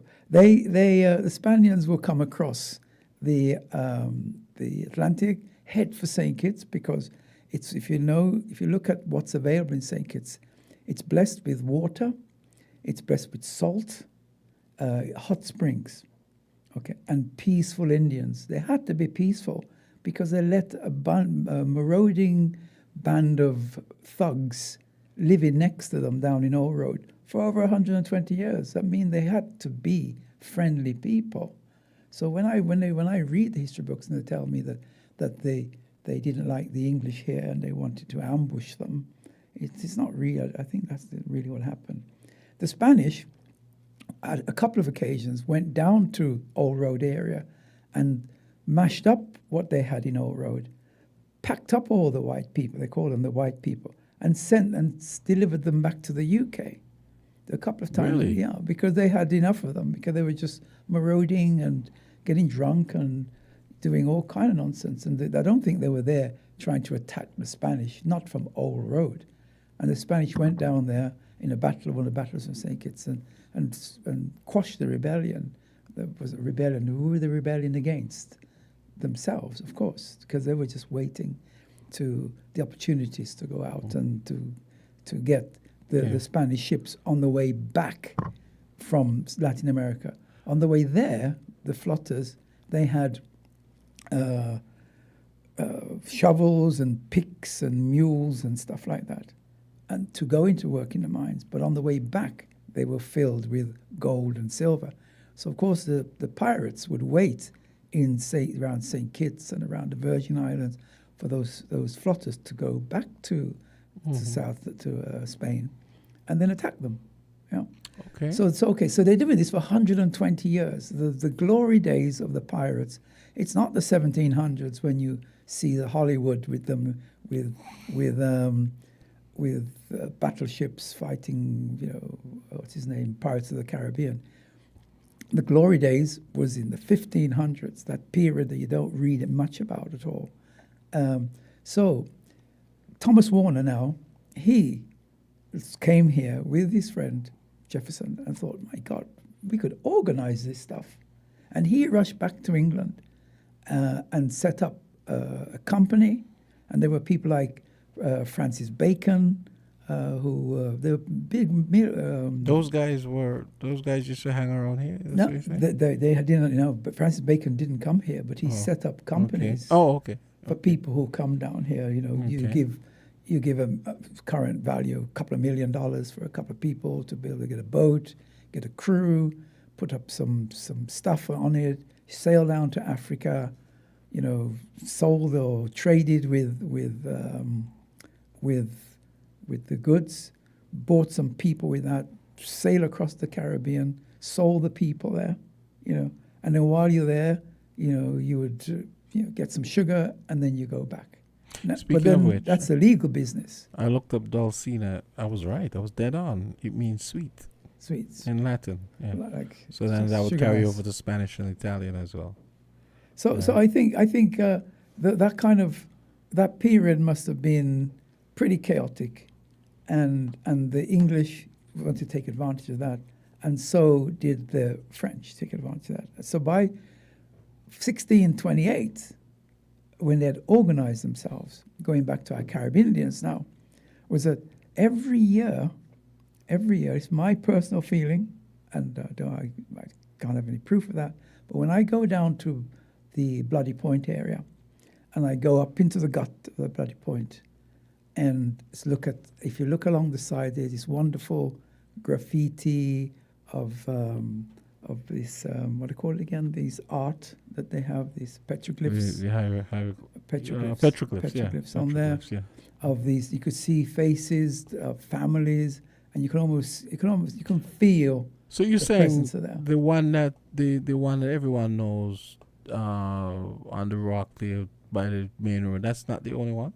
No. Oh, okay. Oh, wow! You go inside. You just go inside and have a look. Okay. And it's fantastic. I mean, it must have been the whole area must have been buzzing with activities, a festival, a big festival of every year. I think they used to do that every year, and meet in that area, and the English and the French and everybody who was here knew that once a year, all the Carib Indians would go down into this area and have a festival. And all they needed to do was to wait until they were really drunk or whatever, and then massacre them. And in doing that, strategically, they would take the whole island and take the whole region. Okay. The whole region. Because we talked about that before. St. Kitts is the center of everywhere. And I think that's what happened there. So going right full cycle now. But wait, I want you to talk about, before you move on. Okay. Because your reasoning on this is sound. You said that whole nonsense about blood running for 7 days doesn't make any sense. And you gave and then when I thought about it, you're right. Point that out, what it was that they probably really did, and why blood couldn't have run for a week, which makes no sense when you think about it. Okay, I think maybe that they fought for a week, but I don't think a massacre could go on for a week. It means that there was some resistance, and there's no resistance in the Bloody Point area. I think that they said blood run for a week. I think it's not correct. I think they called it Bloody Point because they used to have a party in there every year. And what did the Carib Indians do? They had blood sacrifices. That was part of their ritual stuff. And the whole area, it's now called that they call the students, with which they shouldn't do, the American students, they call that place the Bat Cave, which is what? That's what they call it? Yeah, they call the whole area Bat Cave. And any student listening to me now, please show some respect. And there's a gentleman who takes care of there, and he understands what the whole place means. And the whole Bloody River, it's a sacred site and should be protected. And of course, there's two things that the Carib Indians used to do. They had sacrifices and they worshipped the bats. And those bats there were probably the same bats that were there during the times of the Carib Indians here in the 1600s. So I believe that they would be there doing what they did, and they did sacrifices. And the English people, when an Englishman speaks, he will say, okay, there's those Indian people down there, in this bloody place, this Bloody Point. And I think they call it Bloody Point because of bloody sacrifices that they had, not because of the slaying of the people. So they're there having their party. They would talk to each other, and some of them would say, "Well, how was your week last week? Did you have any hurricane?" No, we never. How was it last year? Talking to the natives, maybe from say Dominica or whatever. Absolutely, and asking each other, "Well, how did it go?"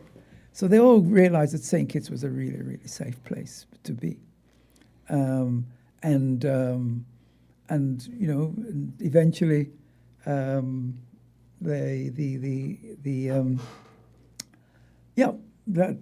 where I am with that story.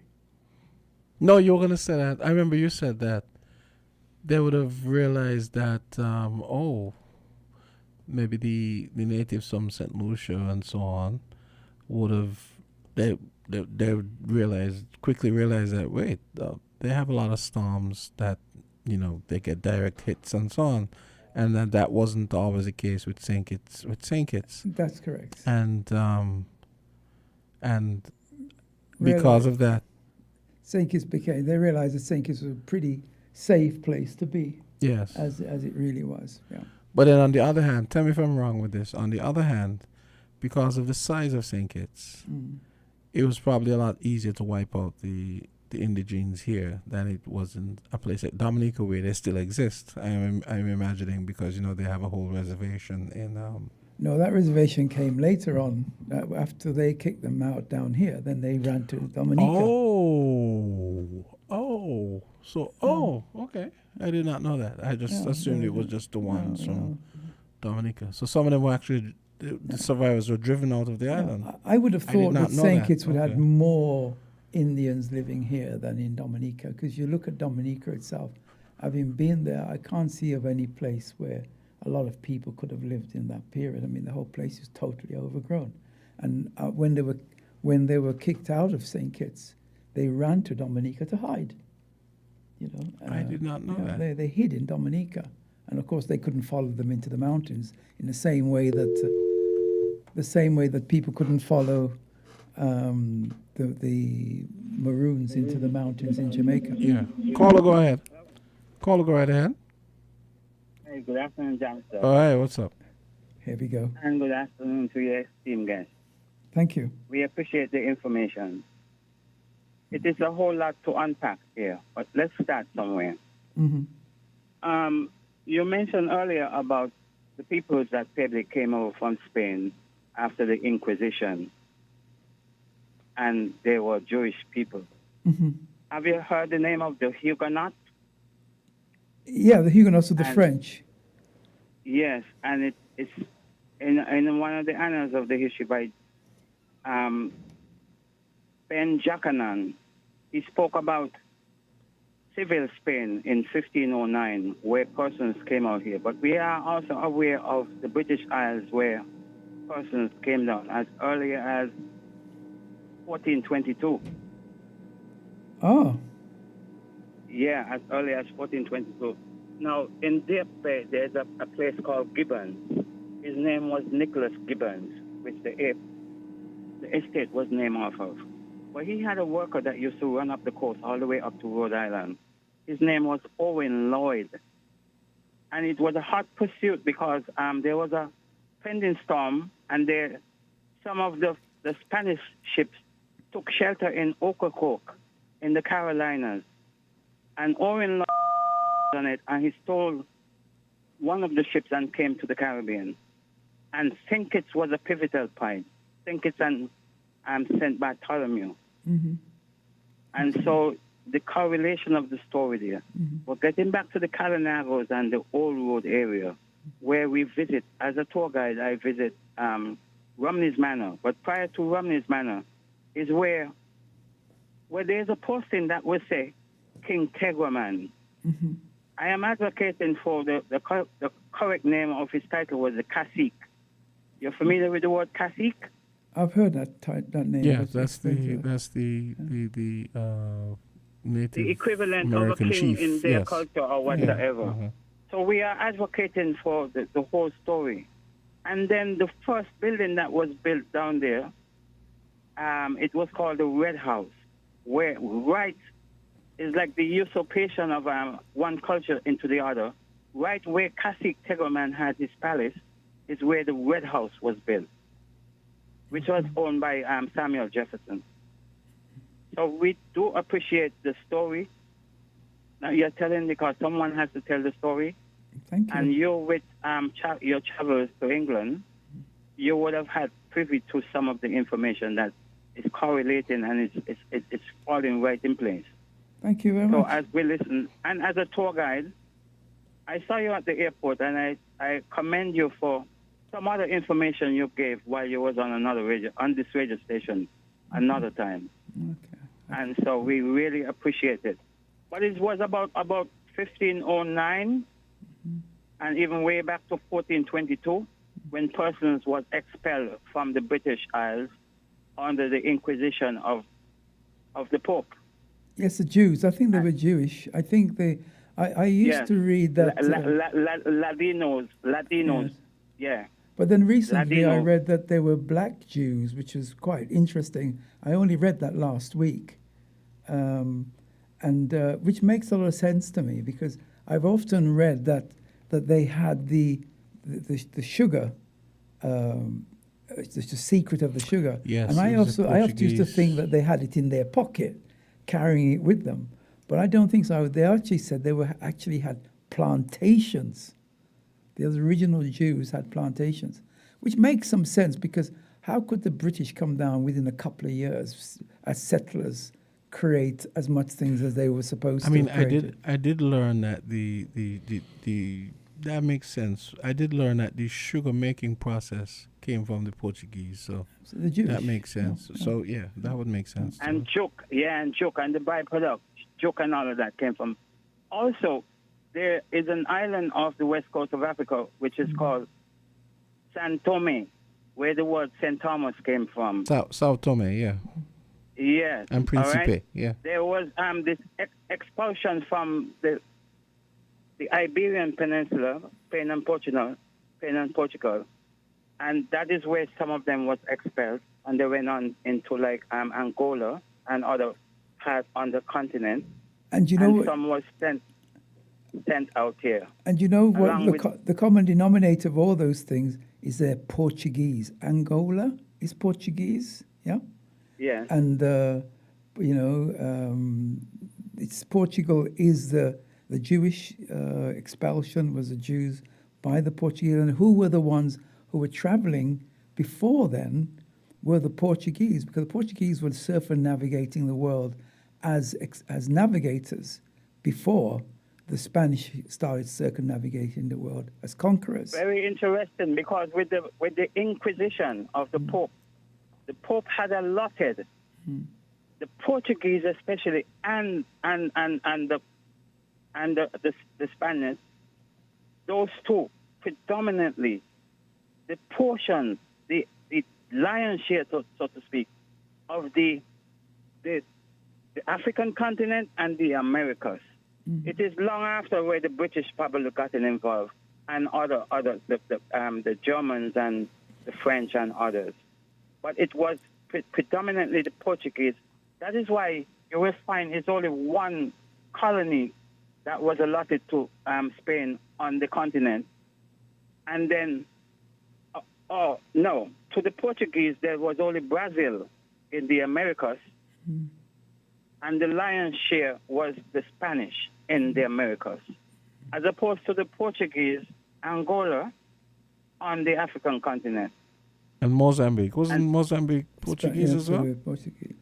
Probably afterwards. But, it is only when the quarrel of the 1884-1885, the Berlin Conference, where Germany cried foul and decided they wanted a better portion.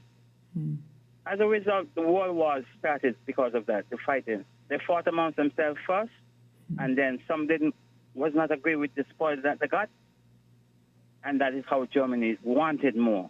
Because Germany only had Namibia, Tanzania, and what we call Togo, Tanzania as well, and maybe Tanzania, and they wanted a bigger portion. France had the lion's share, as we can see what is happening on the continent today.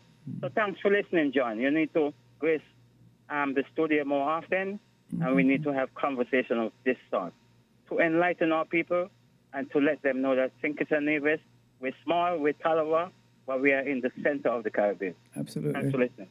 Yes, historically, we are in the center historically, and people don't really understand that value because they think we're 69 square miles and a little bit of Nevis, but the whole value of St. Kitts is astronomical for the region, and for what happened in that period, and then on to the Industrial Revolution, and then the progress. Let me ask you a question, just to get your insight on this. I mean, it's neither here nor there, because they're going to do what they want to do. There's a conversation going on right now. Apparently, the Americans want to add another embassy for the OECS, right? I was saying, my thinking was, okay, they'll probably put it back in Antigua because that's where it used to be before. Although I think St. Kitts is actually better positioned, but I just think Antigua may get it back because of the fact that it's a known quantity and whatever. What do you think? Well, you think they consider? I mean, the fact that they actually put it in Antigua in the first place. Antigua is situated. It's in a geographically similar situation to us, but then I think we're still better placed. But what do you think might happen? Well, Antigua there is for me there is no surprise why Antigua was chosen by the Americans to build the airport. Because if you were to, where can we put a big airport on because St. Kitts. they have more flat land. They have more flat land. Yeah. So when they built the first airport in Antigua was built by the Americans. The American Air Force built that. So of course, if you're going to have Air Force planes in a place, you got to be able to monitor that through an embassy. So there's no real reason to have your airplanes in Antigua and your embassy in St. Kitts. That's not going to work, is it?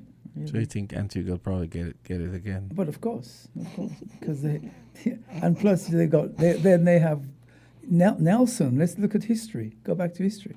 Nelson had his fleet in Antigua. He lived in St. Kitts and he had his wife from Nevis, and they all parted up in St. Kitts. But of course, the fleet was in Anguilla. Excellent natural harbours. The harbours there, and of course you can get some big ships there, and then you have the land for the air. I always envy the Antiguans for that. Those harbours, man. I mean, we couldn't even have one, Well, but they don't have the gorgeous mountains that we have, though. That's for sure. It never gets old when you go take a road trip. No, and you look up at those mountains. And you see the pregnant lady. I have to go and look for that. Have a look at it. It's really interesting. Let's take a call. Okay, the person stopped calling. Okay, caller, you can call back. I'm going to take a quick break, and we're going to come back with... Oh, here we go. Voices, you're on the air for John Francis. Go ahead. Go right ahead. Good afternoon. Hi, good afternoon. Jamster. Good afternoon, Hi. Mr. Francis. Good afternoon. I recognize this voice. I'm sorry I missed part of the discussion.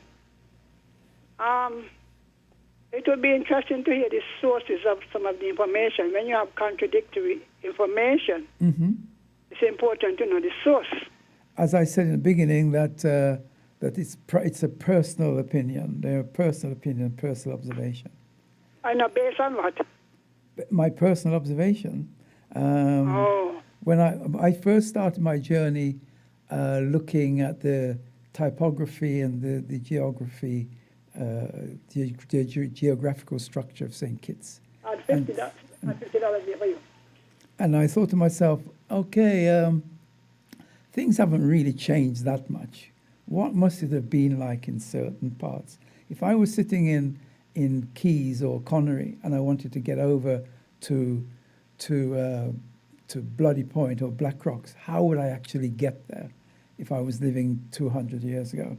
It would be very difficult to get across. Has the Caribs, the survival of the children from the Caribs in Dominica, have they ever said or written anything about the St. Kitts event? Not that I've seen. That would be interesting. That would be very interesting, actually. Who did survive? How many survived that? Because they when they were expelled or driven out, they went to Dominica. But they were, that's true. I read that they were actually, the boats actually chased them. They chased them for days to make sure they didn't come back. The English and French. They were... You see, this is where we have the contradictory stories, as to what happened in Bloody Point. Tell me more. There's a book written, I read at the Moravian church people. Okay. The Moravian. It has a lot of history in it. The one about the starting of the sugar industry, right? I think they said was the Dutch. They were Jews.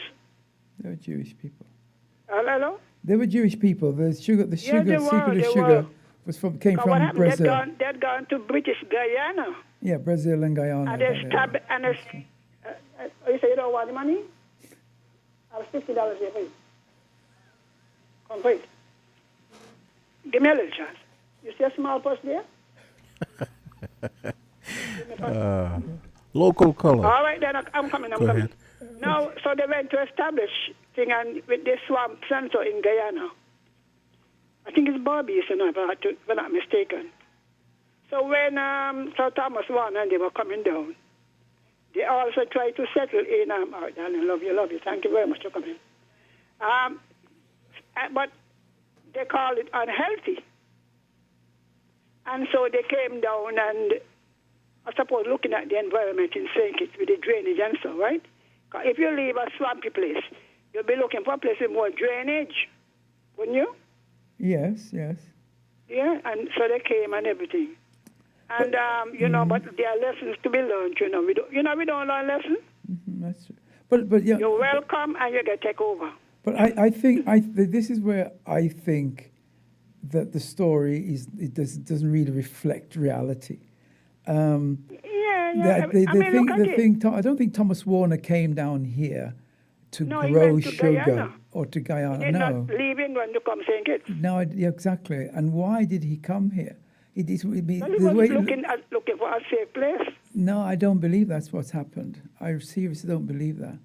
I still don't believe that. I think it's down to interpretation. Imagine if you, as I said, from 1500 to 1623, 120 years. People live to be 30, 40 years old maximum, right? Normal. That's 4 generations of people. Okay.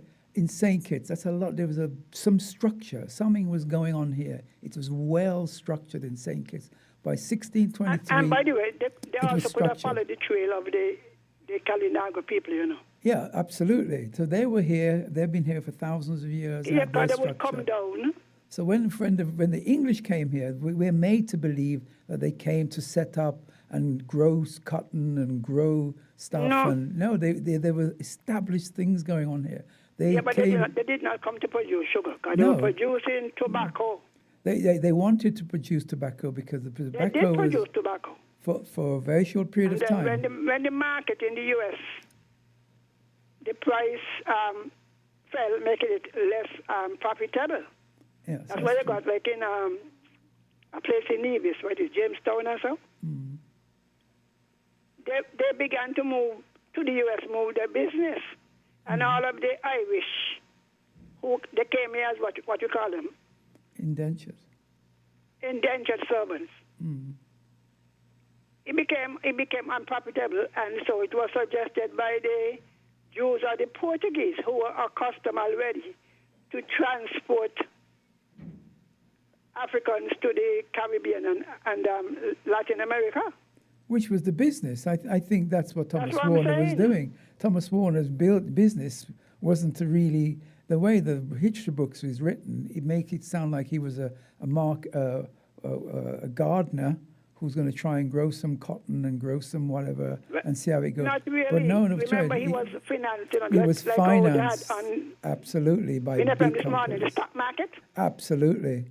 Yeah, he raised his capital. Raising capital. And so. To buy people. It was an investment. To buy people. You know, but we need to have some of the stories together. Now, Mr. Challenger. Yes, true. Edgar Challenger. Mm-hmm. He traveled widely when he was alive. He went to France, because he went to Britain, different places where the history is recorded. And I think sometimes we need to do that. Yes. Because we could always come to our own conclusion, eh? Yeah, but we have got to have things to back it up. So I do appreciate your interpretation. Thank you. It's personal. Thank you very much. much. All right, then. Okay, thank you. Yes, I think people don't... think Thomas Warner came as a market gardener, a few people, 20, 30 people, and they tried one crop, and then that didn't work, and they tried another crop, and then that didn't work, and a hurricane came and destroyed. Some got eaten by mosquitoes and stuff like that. And they sort of romanticized this early colonialism, but it wasn't that at all.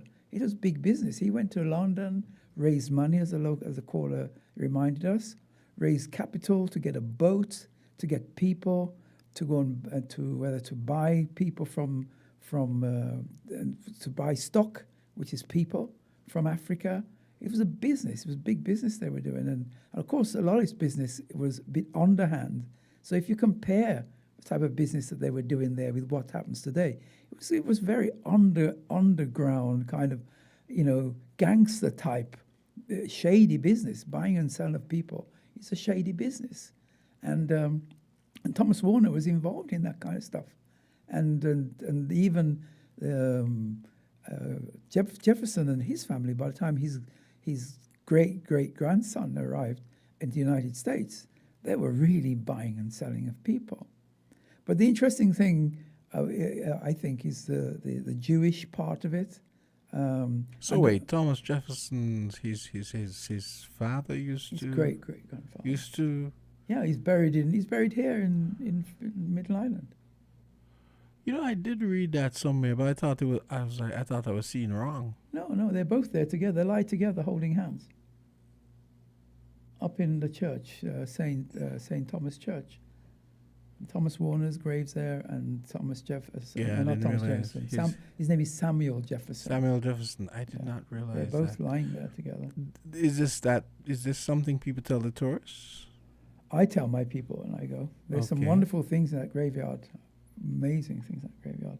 I guess that blows their minds, right? People should go and read and gravestones even in St. probably when they hear about Alexander Hamilton as well, that probably blows their minds. Yeah. Although, you know, I kind of have mixed feelings about you know, making, well, you know, acting like, oh, it's such a great thing that some of these people either were born here or have connections here, because when you consider why they had connections here, why they were born here, but different story. Let's take a quick break here from Horsford's, and then we come back. It's 1:12. WINN is 98.9. 98.9 is Win FM. Here are your Horsford's Value Mart IGA specials, running October 5th through the 18th. The more you shop, the more you save. For the month of October, get double points on dairy and grocery non-food items. Now, our Value Club Blue Tag specials. Act 2 popcorn, $6.99. Essential Everyday Barbecue sauces, $5.99. Sunny Delight Smooth and Tangy, $5.99. Essential Everyday Shredded and Chunk Cheeses, $7.99. Arm & Hammer Detergent, $19.99. Gain Ultra Liquid Dish Detergent, $8.49. And now our very low weekly value deals. Starfish Chunk Light Tuna in Water, $3.75. Essential Everyday Quick and Old Fashioned Oats, $8.99. Quaker Granola Bars, $12.99. Colgate Toothpaste, $7.99. Dole Fruit Bowls, $14.99. IGA Essential Everyday Cereals, $9.99. Shop smart, shop Value Mart, and get double points for more rewards today. Continuamos en octubre con los puntos dobles y más recompensas. Sea listo y haga sus compras aquí en Value Mart. Riddle this, riddle that. Horseman's Furniture and Appliances and Ashley Furniture Home Store is again giving away hundreds of thousands of dollars in cashback for free groceries with every hire purchase. Will be given back this coupon season. Happening now. Hundreds of thousands of dollars in cashback coupon to all our hire purchase customers this coupon season. Starting now until December 2023. You get absolutely free groceries with every hire purchase at our Horseman's Furniture and Appliances stores on St. Kitts Nevis and our Ashley Home Store on St. Kitts. So riddle this. Where can you get quality furniture and appliances at great prices with a flexible FlexPlay plan and with absolutely free groceries with every hire purchase? Riddle that. Cashback at Horseman's Furniture and Appliances on St. Kitts Nevis and our Ashley Home Store on St. Kitts. Riddle this, riddle that. Horseman's Furniture and Appliances and Ashley Furniture Home Store is giving you over $250,000 in cashback and a chance to win free groceries for a year. Riddle that cashback. Terms and conditions apply. See store for details.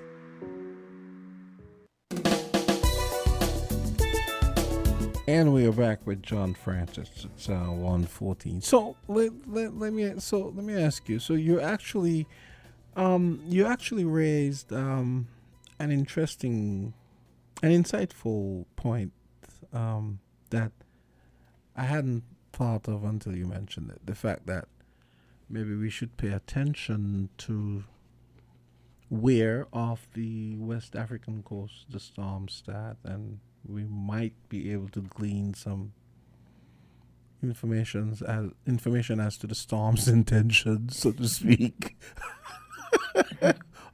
Maybe not intentions. You know what I mean?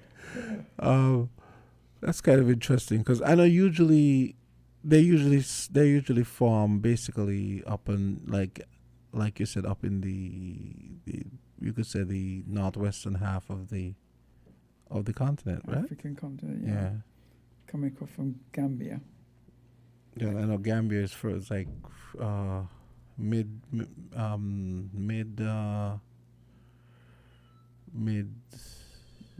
Yeah, mid top there. yeah, The weather comes straight over. I've actually got a piece of artifact in my house.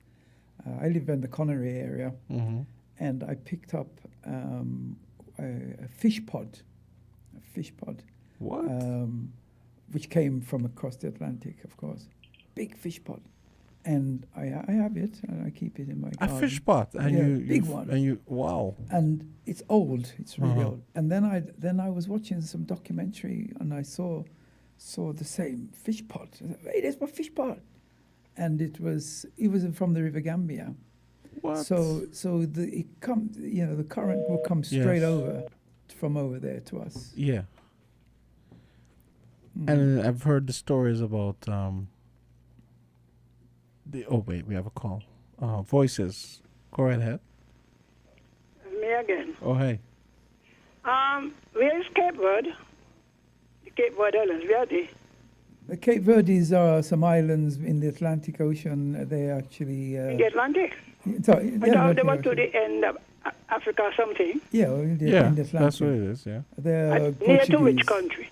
Because what I learned, what I read and listened to on the internet, the hurricane stories that in the... Yes, that area. The desert, what you want to call them, with this sand, and it moves over the ocean.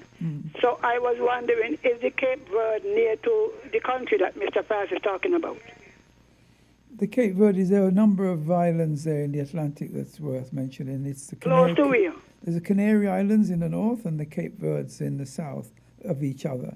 And Cape Verde, it's a Portuguese group of islands. But the hurricanes, by the time they're usually not up to anything when they in Cape Verde.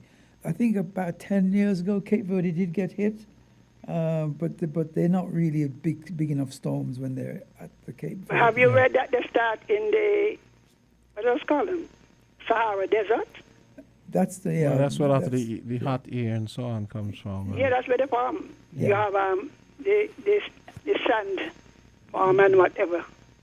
Sahara dust. I found it strange, And because they used I think one time they were trying to track, and a boat came from Africa to Barbados. You remember that one? Mm-hmm. Tell us. What about you, Jamster? Oh, what was that?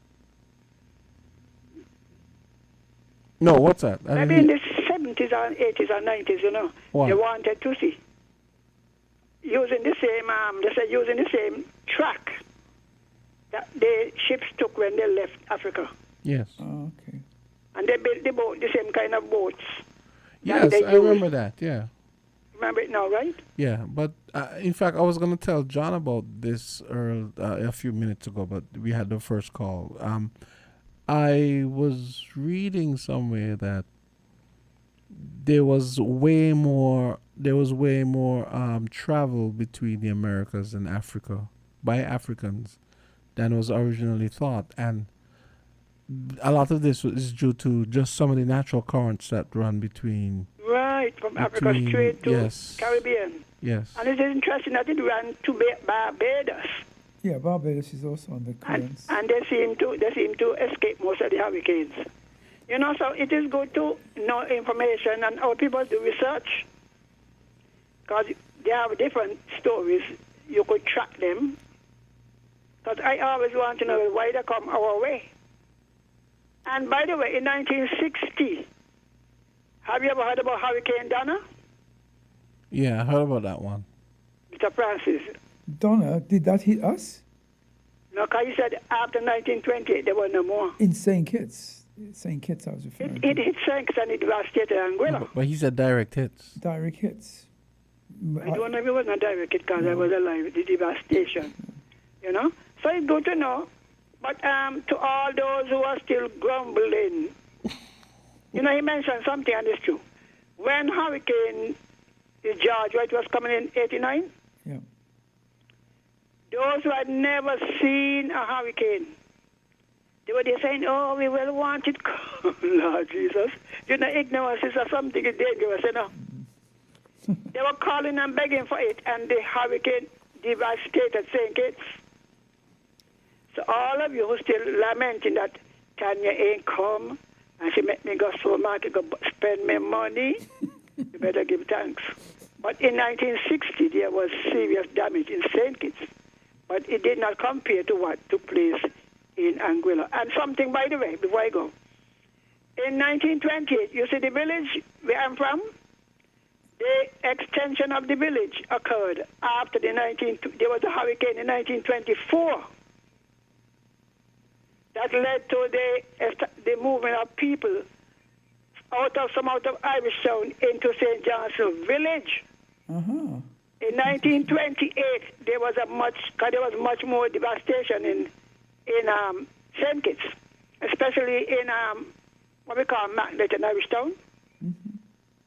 And they moved a lot of them, and from Newtown. So Trafalgar people, they came from Newtown. So there was some relocation from Newtown to Trafalgar, from Irish Town, McKnight to St. John's Village. So even though you could track the people, herdsmen people came from different places, because that was the first settlement in the village. It was called Town Extension. That's interesting. So you will find a lot of people from Trafalgar send their children to Roman school, even though there was the village school there, because their roots were in Newtown. And those of you from McKnight and so, that's where your aunties up. So the hurricanes that we have had have led to a number of relocation and some slum clearance. I just added that part. That's very interesting. There is this wonderful, not wonderful. There is this interesting obelisk. You know, there's an obelisk in the cemetery that most people don't know about, and I bet you don't know it either, the Jamster. One told me a few months ago, but I forgot. The It has obelisk- something to do with a flood. Yes, the flood. Yeah, yes. There was yeah, a flood, Yeah. Mhm. and I when was it? It was 19. I don't know the days. It was a lot of people. When I heard the figures, 200 people. yes. 200 people got killed by the flood. And Hey, then- wait, let's take this call. Caller, go right ahead for John Francis. Gentlemen of high esteem, how are you doing? Hey, what's up? Just one. Oh, just one, Yeah. John Francis, not yes, you. not me. Okay, John, how are you doing? This is Noah Mills, my friend. Oh, Mr. General, how are you, General? I am excellent. A few things. I think the caller just now may have heard, I think it's Hurricane Georges that hit us in 1998, and then Hugo would have been 1989 or somewhere back there. Mm-hmm. That's right. No. John, have you ever read any essays stating that the writers of the U.S. documents who abolished slavery were not really and truly interested in abolishing slavery because they thought it wasn't just, but it was to facilitate the end of the Civil War, because the South could have used the slaves to fight for them, and then the United States might not have been a democracy as it is today. Have you ever heard or read anything like that? Yes, I have. I have actually. Yeah, I've heard that one. Okay, then. I would be delighted to hear a discussion on that, you and the young one there. That's put us. I'm not a scholar of the American history in that way to be able to talk about that. Because But I think heard you did talk hear about slavery and everything else, so I thought perhaps you had some inkling in that area. For the Caribbean, not so much of the American story, Mm. but I do know that St. Kitts contributed a lot to the Americans' slavery abolishment and in fact the whole Constitution of America and the financing of the American wars. A lot of it was done through St. Kitts or through the banks and the billionaires Really? that live down here. Yeah, of course. I also heard once that there was a letter written by a slave who lived in Challengers when slavery was abolished, there was some sort of financial model where if you work and you accumulated X dollars, don't quote me on what the X is, you could buy freedom for yourself. And she wrote a letter because she had worked and saved so much she wanted to free her 2 sons instead of herself. And that letter was actually read in the English Parliament, which triggered the revisitation of many of the slavery laws or the after-slavery legislature. Have you ever heard that? I could well believe that. That sounds because vaguely familiar. Yeah, I think so, because challengers and saddlers were the first 2 villages that free slaves were granted. Again, I can't remember the name, but I think Saddlers I also heard, and there's a gentleman who's a scholar in this area. I think his last name is Stapleton. I don't know if he's listening or someone could tell him, call in and share with us. The first home or house to be owned by a slave after slavery was abolished was actually in Challengers again. For sure. Because imagine, okay, now that story goes on. That is the headline, which goes back to my original point, was that we hear the headline. Okay, now what contributes to the headline? All right, imagine the slavery is going on. We have the villages, and we have one village who's not conforming to that, who people are being freed for whatever reason. It's Challengers, yeah. So just imagine, it must have been a very dynamic little town where people were getting free. That the story you just told about that lady and her children, freedom, is coming out of Challengers. And I believe some stories like that are being told in Saddlers. That families like the Davis families were very important in helping the abolition cause in Saddlers. No, what estates would have been associated with Challengers and possibly the freeing of that first cohort of slaves? I can't recall. I honestly can't recall. But the gentleman Stapleton, like I said, he's a genius. He'll know. And he'll be able to fill you in. However, I am charging both of you to put some sort of program together where we can get even a play. You can contact Tatum, a good buddy of mine. He writes plays to actually show. I don't even know if I'm going to get in trouble for saying this, but what the real history is. Because as you clearly stated, sometimes it's being told colorfully by other people, as you were referencing Sir Thomas Warner, and it's not the actual history. Absolutely. It's headline. And that's why in some reggae artists, they use the terminology, instead of his story, they say my story. It's true. Which is the real one. Yes. Very well said. Gentlemen, I'm going to charge you with that project, okay? Thank you, Mr. General. Okay, Thank you. Okay. Johnston can fund it, and you can lead the creative development. John Francis. Thank you. Okay. Have a good one. Okay, you Thank too, you, Noah. sir. Yeah, that was good. It's good to know that. That he's listening. People like are listening. Noah are listening. Yeah, That's true. Okay. And thank you for phoning back, Noah. I really appreciate that. And challenging. Yeah. Sorry for the pun. Okay, so you have a minute to wrap up. I'll give you the last word. History. Rumpled shirt and all. History of our little history is not so little. St. Kitts has a huge history. And when I sit back and I read, sometimes I travel to the islands and I read about where they come from, what's their little story. We all have similar stories, but we have gigantic stories. We have big players here. I mean, you and I were talking earlier on about the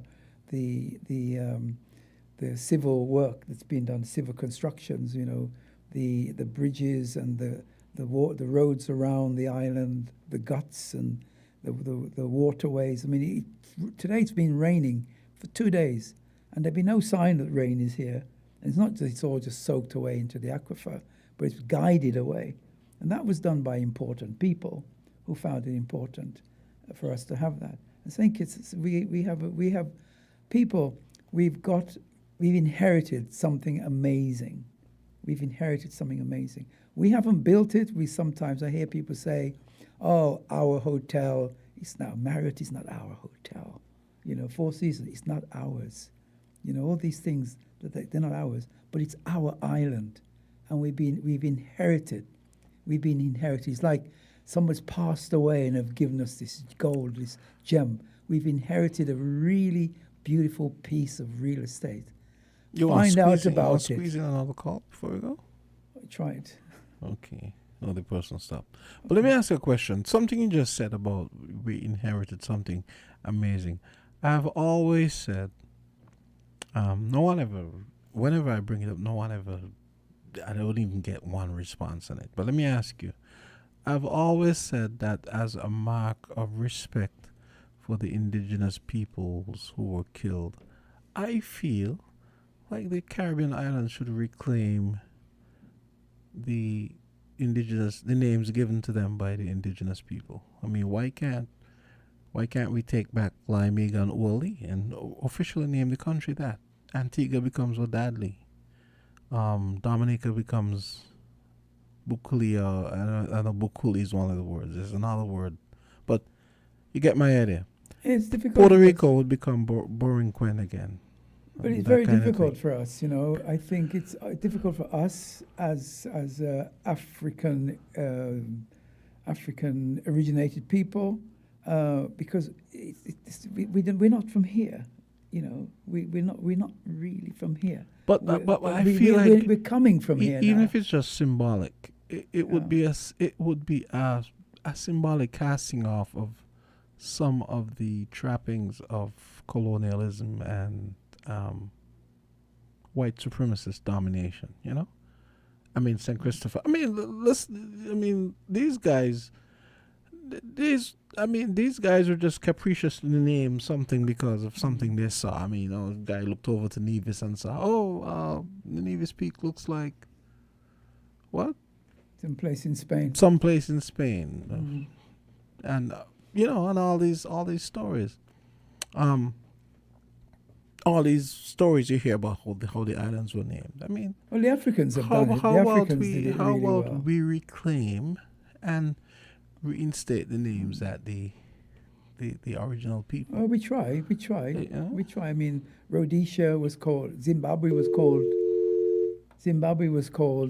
Rhodesia, and they took it away. Yeah. And most of African countries are going back to their original names. The Gaul.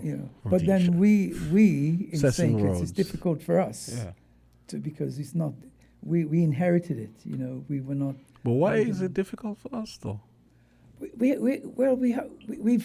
have to claim. It's like you have a child who turns up. You're growing up, and the child turns up and says, "Hey, you're my daddy." You're going to claim that child. Okay. We've inherited the islands, and we've got a journey yet to go before we can emotionally, before we can spiritually attach ourselves to everything. I mean, the beaches, the mountains, and I'm sure. Okay. Take your last call. You have a caller there. Okay. Yes, I'm glad I'm the last. Mm-hmm. Now, some years ago, a boat of Calinagos came from Dominica, you remember? Yes. No. Everybody went down to the pier to see them. Yeah, I remember that, yeah. The Caribs come. Yeah, they went to Bloody Point. But they refuted this thing about the sacrifices that Mr. Francis spoke about. No, I was there. That's untrue, young. You said, look, we didn't kill our wax. We don't do that. We don't kill people and all of that. I was there. I went to the ceremony. What did they say? They refuted it, I don't know. I went to the group. They had a hike up in the river there, and they went at Carrie Festa 2007. That's correct. I think a group from Belize or someplace also went up there. Yeah. The ones that that's the first one. The second lot came a bit later than that. Later one. Yeah, those were from Dominica. Dominica. Yeah, I was with the Dominica. Direct descendants of those from St. Kitts. Yeah, they said that. Sir Thomas Warner's son by the lady became the ruler or the chief in Dominica. I don't believe that story. So maybe they should come for the passport. I don't believe that story. That's just propaganda. Watch me. If the Constitution says, if one of your parents or your grandparents are born here, you're entitled to citizenship. Good afternoon. That was a very good point. Fitting point. Good point. That was great, Johnston. Mm-hmm. Thank you very much for Yes. inviting me. Yeah. I never dreamt I would be able to publicly air these personal view that I have of St. Kitts and Nevis. And if anybody on the street But you never told to, me about all that stuff. That stuff at the end there. I didn't know those people were here. You could have told me all about that. Could have been a good 8 minutes or so talking about your experience meeting the Indians, the natives. Yeah. I hate saying Indians. No, they're not Indians. The indigenous peoples. Indigenous people. Yeah. It was amazing. It was absolutely fantastic. You know, they were here. I was to be a part of that group. It was very special. Yes. Okay, John. This was a lot of fun. And as always, people they wait until the last minute to start calling. We're already 6 minutes over time, and they're just calling. So I'm gonna find some other way to have you come back and talk about something at some point. So don't worry. Okay, wonderful. Yeah, this was a lot of fun. Thanks to the listeners anyway for listening to the rambling. Rambling. No. You do yourself a injustice by calling it rambling. Yeah, I learned a lot today, and I'm sure the callers did. So, thank you, and come Peace. again. Yes, that's going to do it for Voices today. And it's time for me to go and get something to eat. Good afternoon. This is a public service announcement. Brace yourselves for the ultimate shopping extravaganza that you've been waiting for. Get ready to be